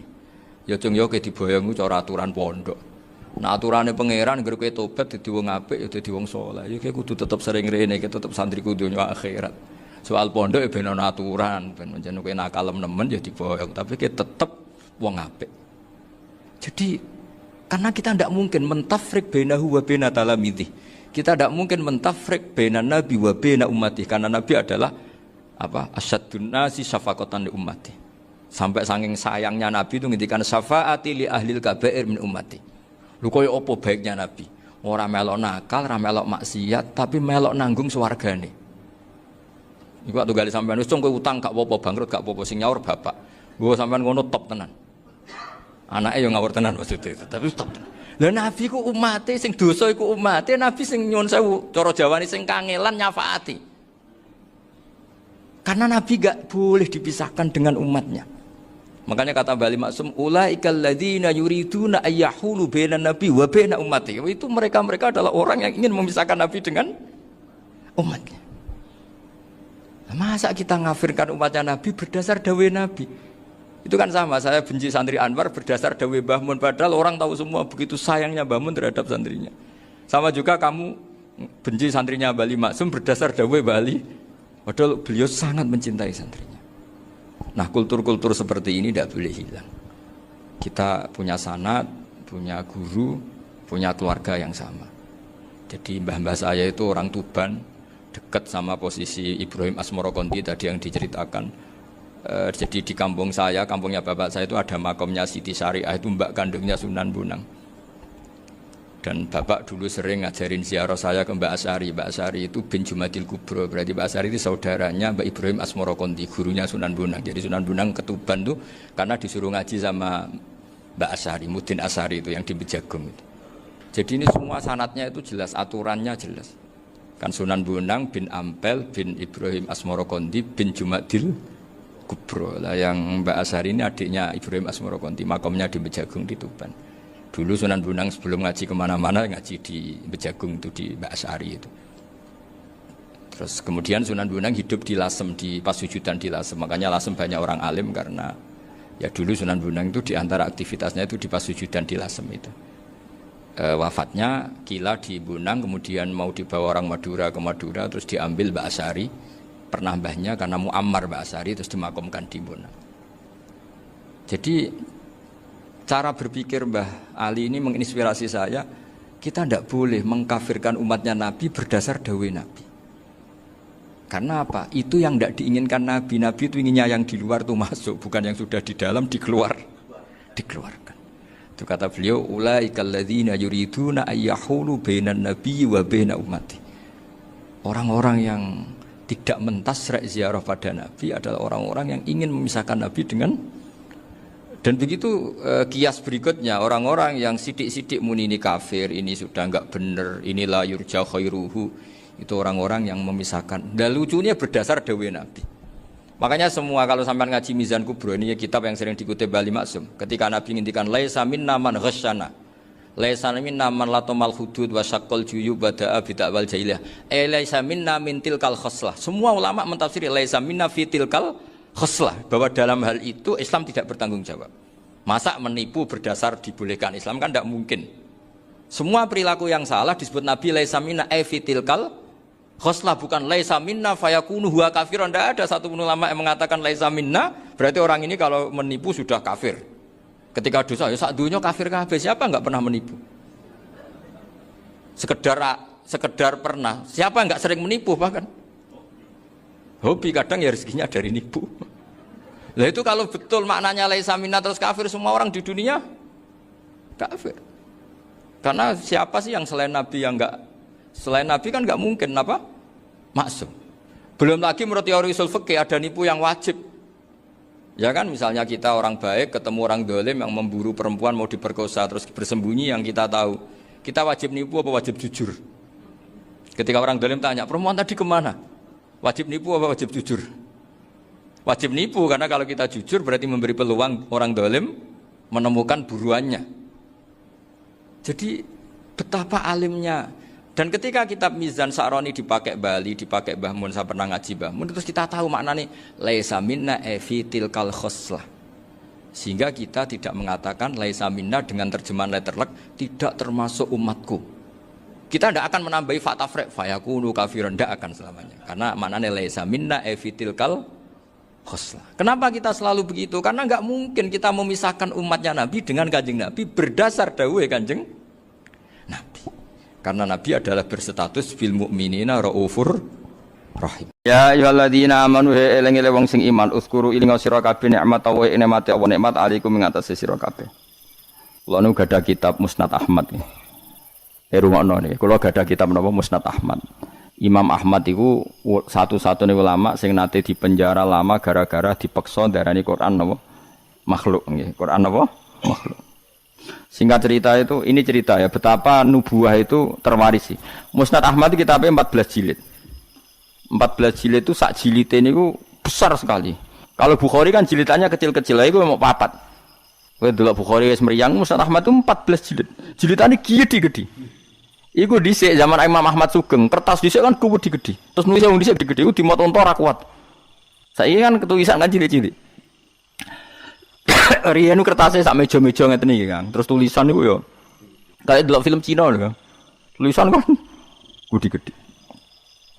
Imam Ahmad tuh ini tak warai zaman beda ya. Saking lamanya meriwayatkan sunnah Rasulullah itu otak beliau, cara berpikir beliau, hati beliau itu ya persis Nabi. Ya tentu persisnya orang Nabi ya paling ya seperti itu, tapi hebat lah pokoknya. Dia itu ada pengumuman. Siapa saja yang mengatakan Quran itu qadim maka akan dibunuh. Semua ulama sudah dibunuh banyak zaman itu. Sudah banyak yang dibunuh, dieksekusi mati. Imam Syafi'i milih tindak Mesir, melarikan diri. Dibangkut dipateni ora iso mulang satok. Ahmad bin Hanbal itu ada penasehatnya itu bilang gini. Ya Ahmad, kamu ini imamnya orang, jangan mati. Mendingan ngakali muni apa? Makhluk atau hadis yang penting selamat. Waqat qala ta'ala wa ta'altulku bi aidikum ilat tahluka. Yang ngandani ya wong pinter. Allah sudah ngendikan bahwa seseorang enggak boleh menjatuhkan diri dalam kehancuran. Sajane masuk akal, wis sadok bodonilah kowe muni Quran iku hadis utawa makhluk. Jare Imam Ahmad takok ngene mbek penasihate. Ya koncone lah kados kula mbek jenengan kanca. Temannya ditanya gini. Jika saya mengatakan Quran itu makhluk atau Quran itu hadis, kemudian lihat itu orang sebanyak itu ribuan orang di depan Khalifah Ma'mun mencatat bagaimana komentarnya Imam siapa? Ahmad. Karena kerajaan dulu kalau mentakzir orang itu di depan umum, memang aturannya gitu. Yang sekarang melakukan itu ya Aceh. Aceh itu kalau ada orang pacaran atau perempuan ketat, itu kan dicambuk. Nyambuknya di depan umum apa enggak? Di alun. Memang aturan hukum Islam sebenarnya seperti itu. Jadi hukuman supaya fair itu di depan umum. Makanya disebut wal yasyad adzabahuma ta'ifatum minal mu'minin. Paham ya? Jadi aturannya memang azaniyatu wazani fajlitu kulla wahidin minhuma mi'ata jaldah wala ta'khudkum bima rafatun satu saya wal yasyad adzabahuma ta'ifatum minal mu'minin. Jadi kalau ada takzir harus ada sekelompok orang yang menyak. Makanya kayak di Arab Saudi kalau ada kisos apa kan yang masjid kisos ya di teras. Karena memang supaya ada apa? Saksi. Lah yang mirip bener itu Aceh. Aceh itu kalau mencambuk orang pacaran di alun-alun apa kan nyambuknya kan di depan masjid terus di podium kan disaksikan orang banyak. Karena kalau ndak nanti kong kali kong mlebu jero kayak duit muni ditaksir aman. Di pengarep-ngarep kan kayak sokong. Singkat cerita semuanya nunggu. Ahmad bin Hanbal tanya, "Haula, mereka itu para pencatat omongan saya. Udilluhum am amutadunahum. Apa saya harus menyesatkan mereka dengan mengatakan Quran itu makhluk?" Saya ulang lagi. Udilluhum maksudnya udilluhum, apa saya harus menyesatkan mereka dengan mengatakan Quran itu makhluk hanya demi keselamatan satu nyawa yang bernama Ahmad? Penasihatnya mulai ngeber. Jangan, balla tudilluhum. Bahkan kamu jangan menyesatkan. Akhirnya Imam Ahmad itu mantap, aku milih mati daripada aku salah ngomong sesat kabeh darani Quran itu napa makhluk. Pas ning perjalanan ketemu maling. Maling ya nabi ya kadang. Malingnya ku lucu. Ya pancen hidayah itu kadang ya untuk maling barang, maling kaulane pangeran. Ya Ahmad jar, ngadanine lucu. Ya maling jan preman maling. Ya Ahmad jar. Kowe rak jare wong sing terkenal alim iku.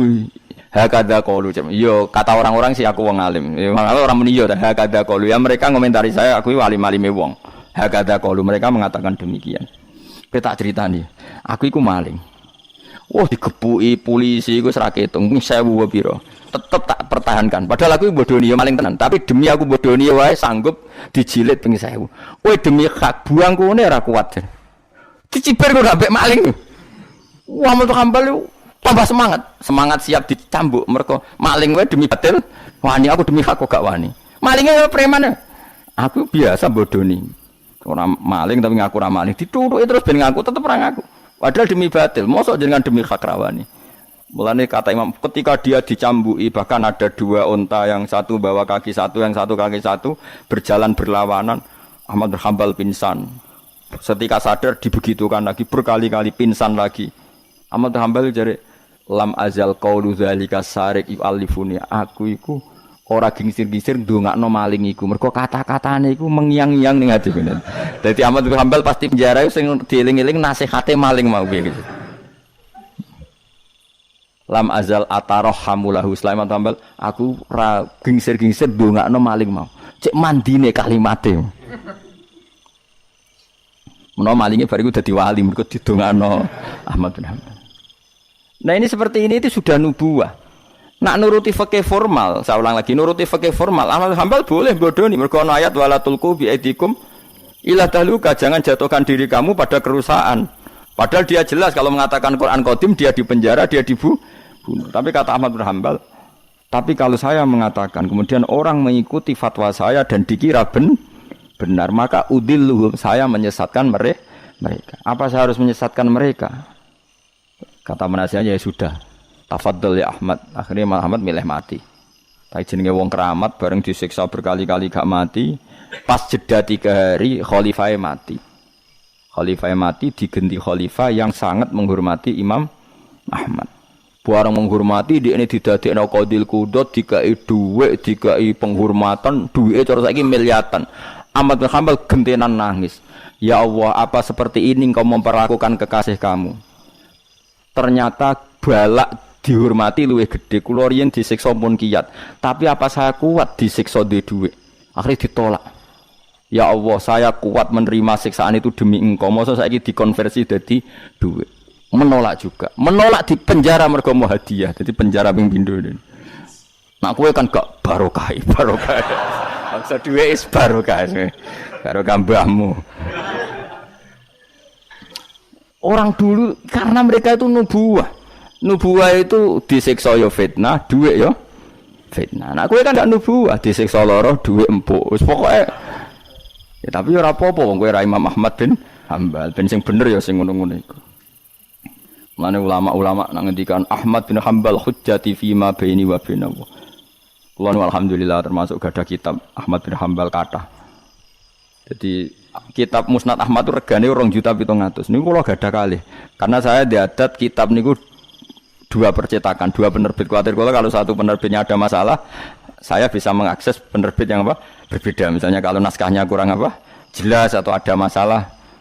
Kan kadang ono masalah, kok ngene tenan ta ora, terus mungkin di naskah lain ndak. Kue terus Arba'in Nawawiyah mudi sak naskah, padahal regane 5.000. Apalagi kayak Ihya itu punya berapa ya? Cetakan Toha Putra lokal punya, DKI Darul Kutub Ilmiah punya, cetakan Darul Hadis Al-Qahirah punya.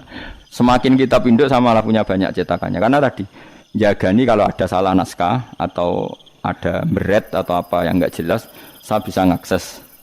Nah, Quran ya juga sama seperti itu. Makanya dulu ada Mushaf Utsman itu sampai 4, Kila sampai 7. Terjadi qiraah apa? Sab'ah. Karena ya tadi logika lughat itu kan beda-beda dan itu kita butuh. Misalnya nusron ada yang apa? Busron. Ya maknanya sama, tapi kan naskahnya memang enggak masalah itu. Secara lughat memang seperti itu dan Nabi memang membolehkan dibaca dengan 7 apa? Cara. Kue kober itu ngono.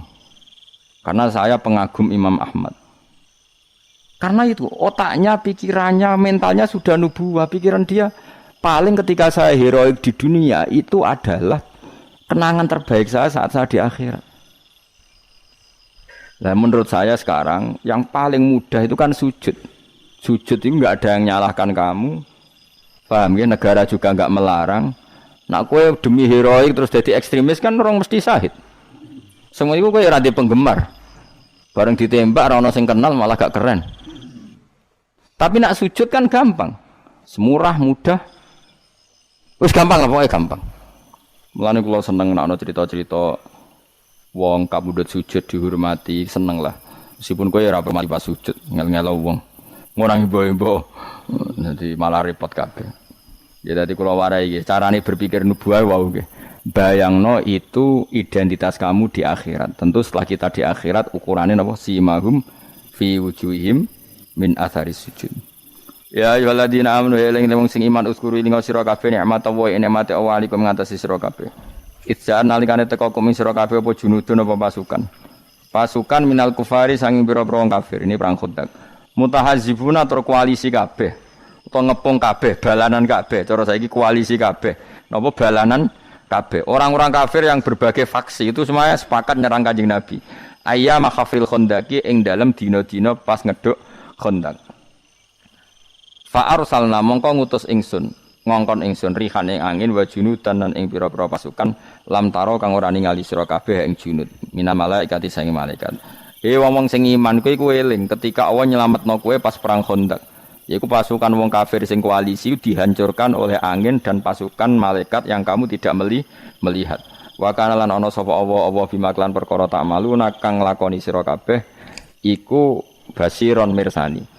Bita iklan tak maluna apa sing mbok lakoni iku misale min hafril Khandaqi yaiku ngeduk napa Khandaq wa bil ya ilan sebagian qiraah iku maca kelawan ya berarti wa kana wa bima ya'maluna basira nak bima ya'maluna maknane wa kana lan ana sapa Allah bima kelawan apa wae ya'maluna kang lakoni sapa wong kafir iku basiron mirsani maksudnya berhubung Allah mirsani maka Allah mudah mengalahkan. Karena Allah mengenali trik mereka, tentu Allah juga mudah mengalahkan trik mereka. Lah diwaca wabil ya iklan ya rupane min tahzibil musyrikina saking oleh bala-balane wong musyrik. Jadi kira asap ang mboten masalah. Tak maluna maknane ya kena, ya maluna gini apa? Kena. Jadi misalnya tak maluna seperti Allah tahu apa yang kalian lakukan para sahabat.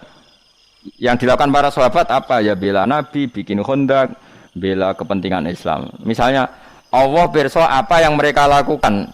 Ya Allah tahu betul triknya orang kafir, mentalnya orang kafir, sehingga karena tahu juga mudah melindungi umat napa Islam. Lan wabil ya iklan ya rupane min tahzi bil musyrikin saking balanane tiang-tiang napa musyriku basiron dat sing mirsani.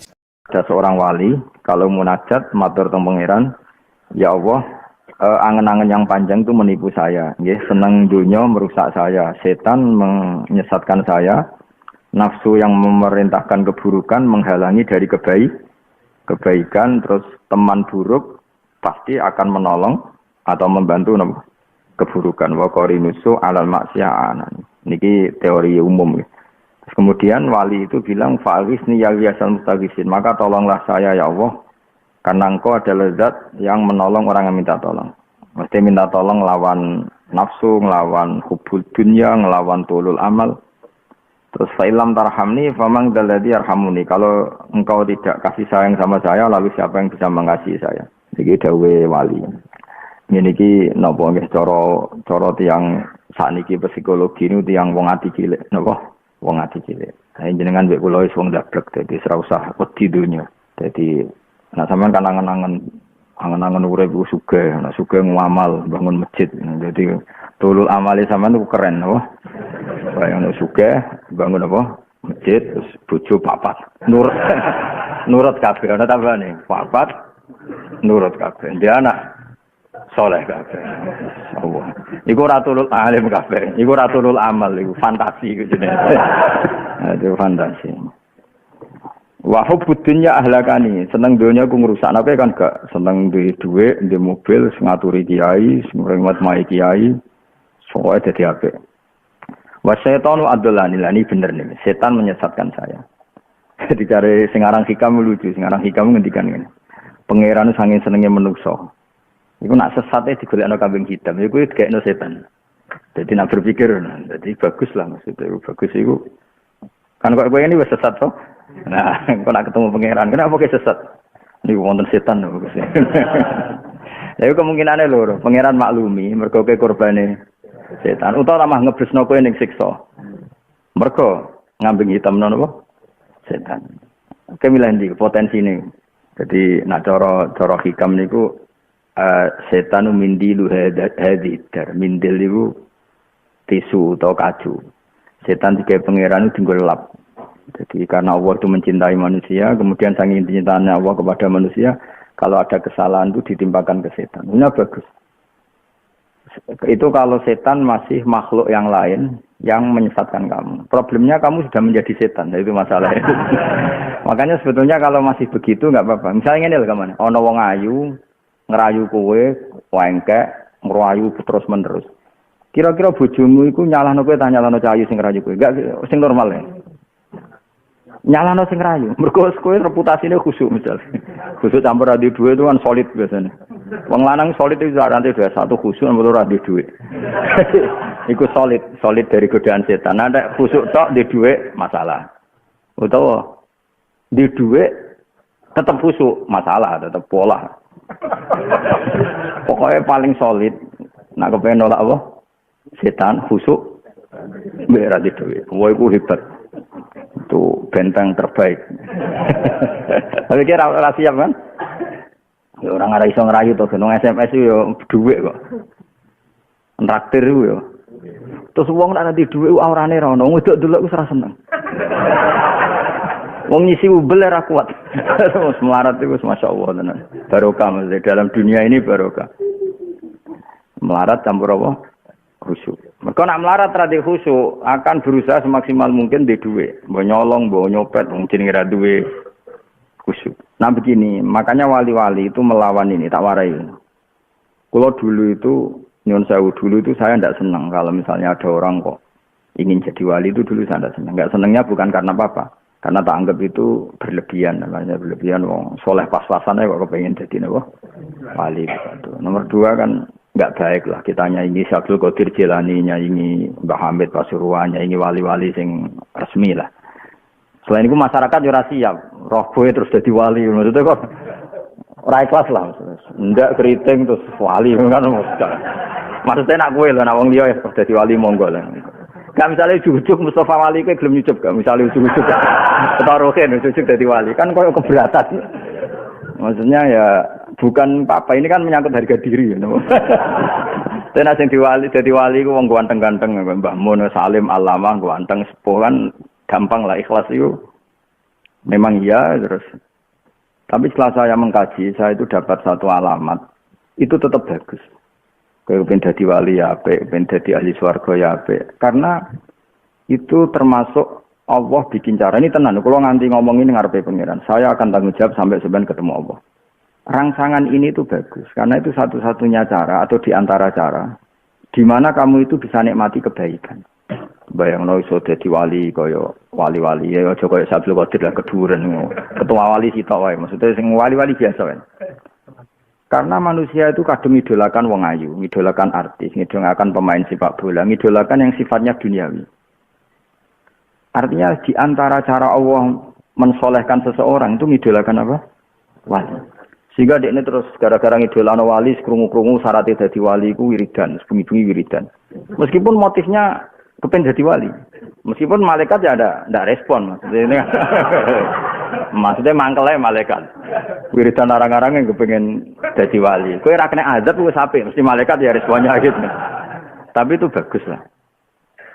Akhirnya apa? Terus efek foto. Nah, ngidolakan artis kan foto-fotonya artis. Ini karena ngidolakan wali kan ya foto-fotonya wali. Foto sing wali, macam-macam lah. Efek.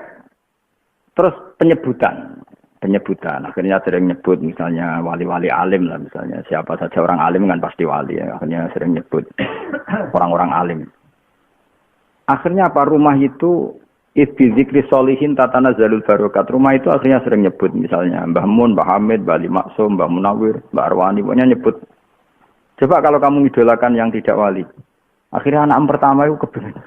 Michael Jackson itu sopo, itu betul apa ini? Semua gambar yono, gitar yono, sering disebut. Sehingga akhirnya aku setuju kalau ada orang berambisi jadi wali, setuju karena ini cara untuk dia tidak masang gambar-gambar yang lain. Jadi soleh pas-pasan ini dirangsangnya jadi wali. Meskipun aku tahu itu gak mungkin, tapi pokoknya ngono. Maksudnya ikut trik ngelawan apa? Ngelawan kekuatan sebelah maksudnya. Lu paham tenan to ora bisa dua. Mulane ke dokumen dadi wali tak mbaro, aku duwe trik ngelawan setan. Karena itu di antaranya saya itu punya metode. Kamu boleh ikut karena ini ada di Quran, boleh ikut. Soal ditomone pangeran ya nunggu ketuane lah, mosok enak kan. Allah itu pernah nyifati orang beda apa? Innal ladzina yarmunal musaratil ghafilat. Saya ulang lagi ya. Orang yang menuduh orang mukminah di antara sifatnya itu al-ghafilat, yang pelupa. Ghafilat maknanya pelupa. Nah, carane dadi wali ya. Nah, aku gak jalur sing uraan sing cepet. Ya, kena meleh jalur khusyuk ya monggo. Di antara caranya jadi wali itu sarannya terus al-ghafilat, pelupa. Itu kata Sayyiduddin bin Abdus Salam, manusia bisa jadi orang baik dimulai dari lupa dulu. Lupa dari sesuatu yang buruk. Misalnya lupa pornografi, lupa. Ini kan selama ini kan teman buruk ini. Wah, kowe urung lanang nak urung ngrasakno berbagai perempuan. Akhirnya kita mendefinisikan kenikmatan urung lanang nak urung narkoba, urung lanang nak urung ngicipi berbagai perempuan. Nanti di kuliner juga gitu, yang enggak sampai maksiat tapi kowe urung wong nak urung ngrasakno berbagai apa? Kuliner. Terus gitu. Bandingkan kalau kamu daftar wali. Wong iku urung iso ibadahin, nak urung wiridan lali apa wae kecuali eling Allah. Akhirnya kan jajal-jajal koyo apa dadi wali ngene wiridan. Lali TV, lali duit, termasuk lali tanggung jawab macam-macam. Jenenge latihan kan, jenenge latihan itu salah no. Tapi kan terus bergaya resi apa? Resi. Senwangis. Meskipun akhirnya bareng ditakoi ya mergo mikir utangnya, tapi seru no. Seru. Nah, kita lebih senang kalau seseorang hamba menuju jalan ini. Sementing ada ghafilat, ada unsur apa? Lupa. Karena kalau kita ingat maksiat itu tersandra.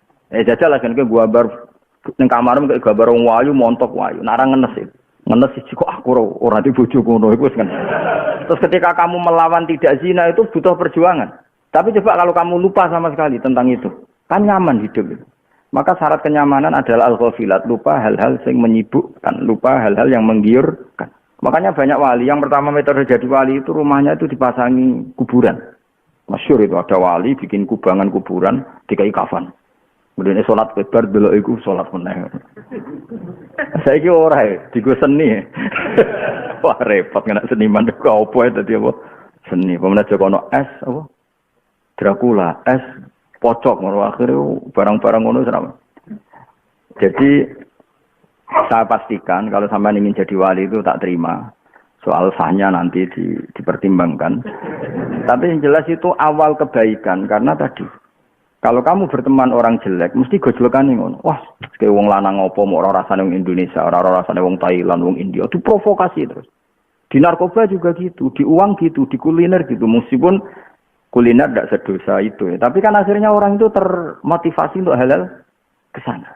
Tapi nak kowe kumpul wali kan, kowe kurang mukmin tenan, nak ora ngeling Allah nganti lali segalanya. Bengi-bengi lewatian mau lampu dipuwate ini. Suwe eling pangeran. Astagfirullah. Wes anak delok TV dimbuar ana wong BA nang dibaro telepon ra diangkat. Panjen ngangkat. Iya ngenake utang diangkat. Tapi itu awal kebaikan. Nah di sini itu pentingnya berteman orang soleh. Lho kula ngrasakno. Kula nganti ngalim ngeten ya baru kayak kanca. Misalnya saya kancanan putra-putrane Mbah Mun. Wong rong alim nak rong iso maca muin lanyah. Akhirnya kan kepengin iso maca muin. Nah, mungkin kalau sampean berteman keluarga Barwani gitu, wong rong korek tenan nak rong iso sapa. Lah saiki misale bandingno kancanan wong akal. Wah, urung lanang nak urung nyabu, urung lanang nak urung ngrasakno wedok akeh. Kan terus provokasinya kan.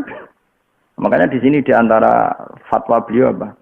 Hindari berteman sama orang jelek atau orang buruk. Nah itu dimulai dari mana? Biasanya setan itu kan mulainya dari rangsangan. Nah melane kalau suwun kudu seneng wong soleh. Melane agama itu berkali-kali ngendikan. Pertama jadi orang soleh syaratnya apa? Mahabbatus sholihin, mencintai orang soleh. Ya tentu mimbainihim wa fi muqaddimihim wa fi imamihim mahabbatu Rasulillah sallallahu alaihi wasallam. Tentu mencintai orang soleh ya tentu sangat, terutama ketuanya lah, imamnya. Tapi kalau Rasulullah itu kan keduren. Kalau lah rapati setuju nak sampean langsung Rasulullah. Karena keduren. Piye jajal ke bayangno seneng Nabi, pokoke seneng Nabi langsungan lho maksudnya. Kan butuh penjelasan.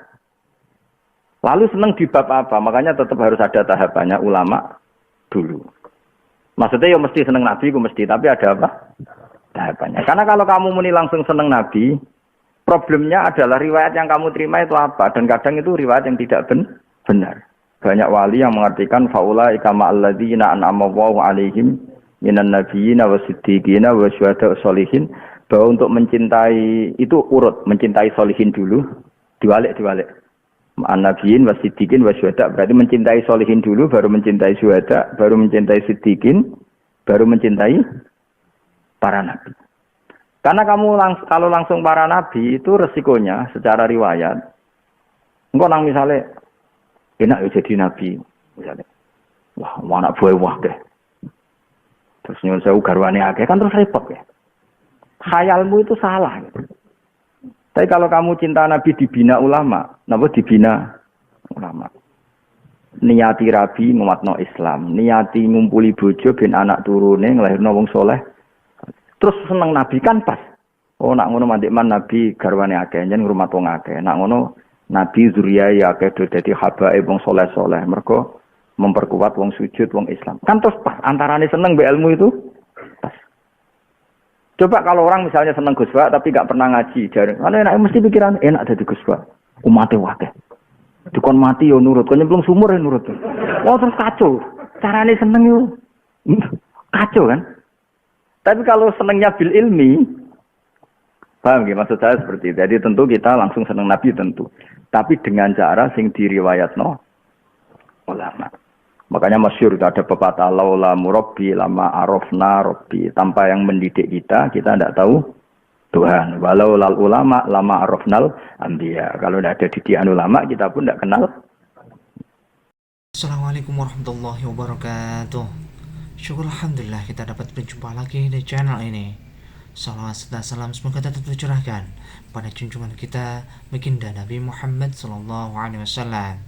Allahumma sholli ala sayyidina Muhammad wa ala ali sayyidina Muhammad. Harapan dan doa kami semoga Allah Subhanahu wa taala senantiasa memberikan kesehatan, limpahan rezeki, panjang umur serta ampunan untuk kita semua. Amin amin ya rabbal alamin. Sahabat beriman yang dirahmati Allah Subhanahu wa taala, alhamdulillahirabbil alamin. Telah kita simak bersama kajian khutbah Kiai Haji Ahmad Ba'udin Nur Salim. Semoga apa yang disampaikan oleh beliau dapat bermanfaat dan barokah untuk kita semua. Amin amin ya rabbal alamin. Wal taufiq wal hidayah wal inayah. Wassalamualaikum warahmatullahi wabarakatuh.